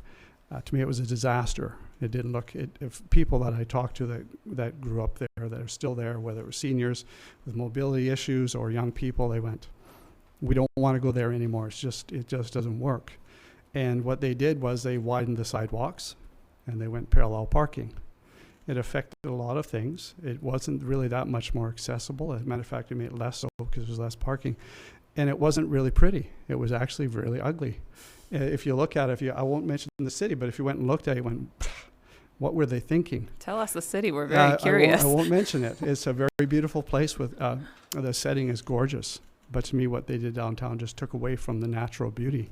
So I think this sort of thing needs some consideration. It needs some input and some time to look at it and say, input from the community would definitely be a good thing. So that's my thought on it. If you're going to proceed with it as a council, you want to hear from the community more ideas and thoughts on it, and it might take time.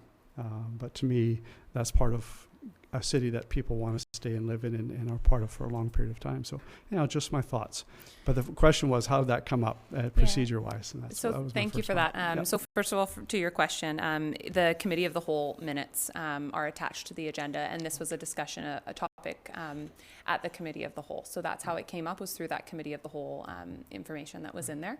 And I'll just say as well, please don't misconstrue my comments to say, you know, do we want public consultation or do we not? Is council directing that or is council not? Because council needs to make the decision to do that. We can't just say, you know, well, we're gonna, somebody has to make that motion to start that process if people would like to have a thorough public engagement process on this. I think the consideration for council is that this project is not coming out of nowhere. This project was clearly identified in our strategic plan, and it's been clearly identified in a lot of plans, you know, over the years. So do we want to do additional public consultation on this? Certainly not. Do we want to consult on this? I think the question is, do we feel that this has been discussed enough in the community or not? And we are consulting. We are certainly working with the business owners uptown to get their input. And I think that there's a lot of work to be done on this project yet. And then, of course, we are doing this all in public meetings, and we are welcoming people to come to meetings. And we are, you know, hearing the input and looking to potentially amend plans based on that. So do we want to host a series of public consultation sessions on this topic specifically? Certainly could be directed by council, but I would suggest that we have been consulting the public on our strategic plan, and we are certainly open to more feedback whether we do a full public consultation session on this or not. Okay. Sounds good, thank you. Yeah. So public consultation would mean a presentation of pictures, what the idea is, that whole thing where it's an open house, is that taking place?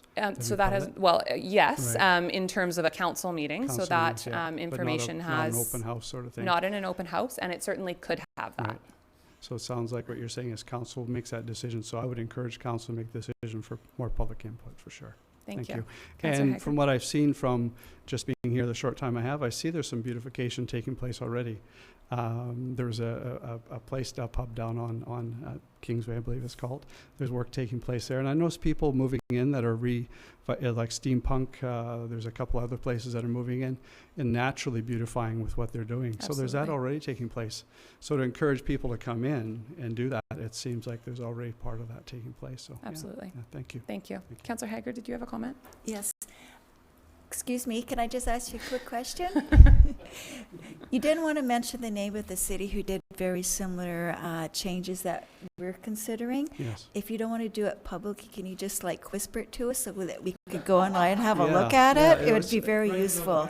Well, because there's always going to be opinions which wasn't, and for the people that live there, it was like, it was it's an eyesore to me. But I'll mention it, and well, no, because this will be broadcast, and they might hear back home, and they won't welcome me anymore. So I better leave that one alone. So thank you. I'll certainly Can you mention write it it for on sure. a piece of paper I and can, slip it yeah, to yeah. us? Thank As long as you. you don't put it on Facebook or something. We won't. We promise to not put it on Thank you. Facebook. I just thought it would be useful if we could actually see it. Sure. Yeah, thank you. I appreciate that. Thank you very much for your comments. Would any other members of the public like to ask a question? Okay. Okay. Then would somebody like to move adjournment? So moved. All in favor? Carried. Thank you.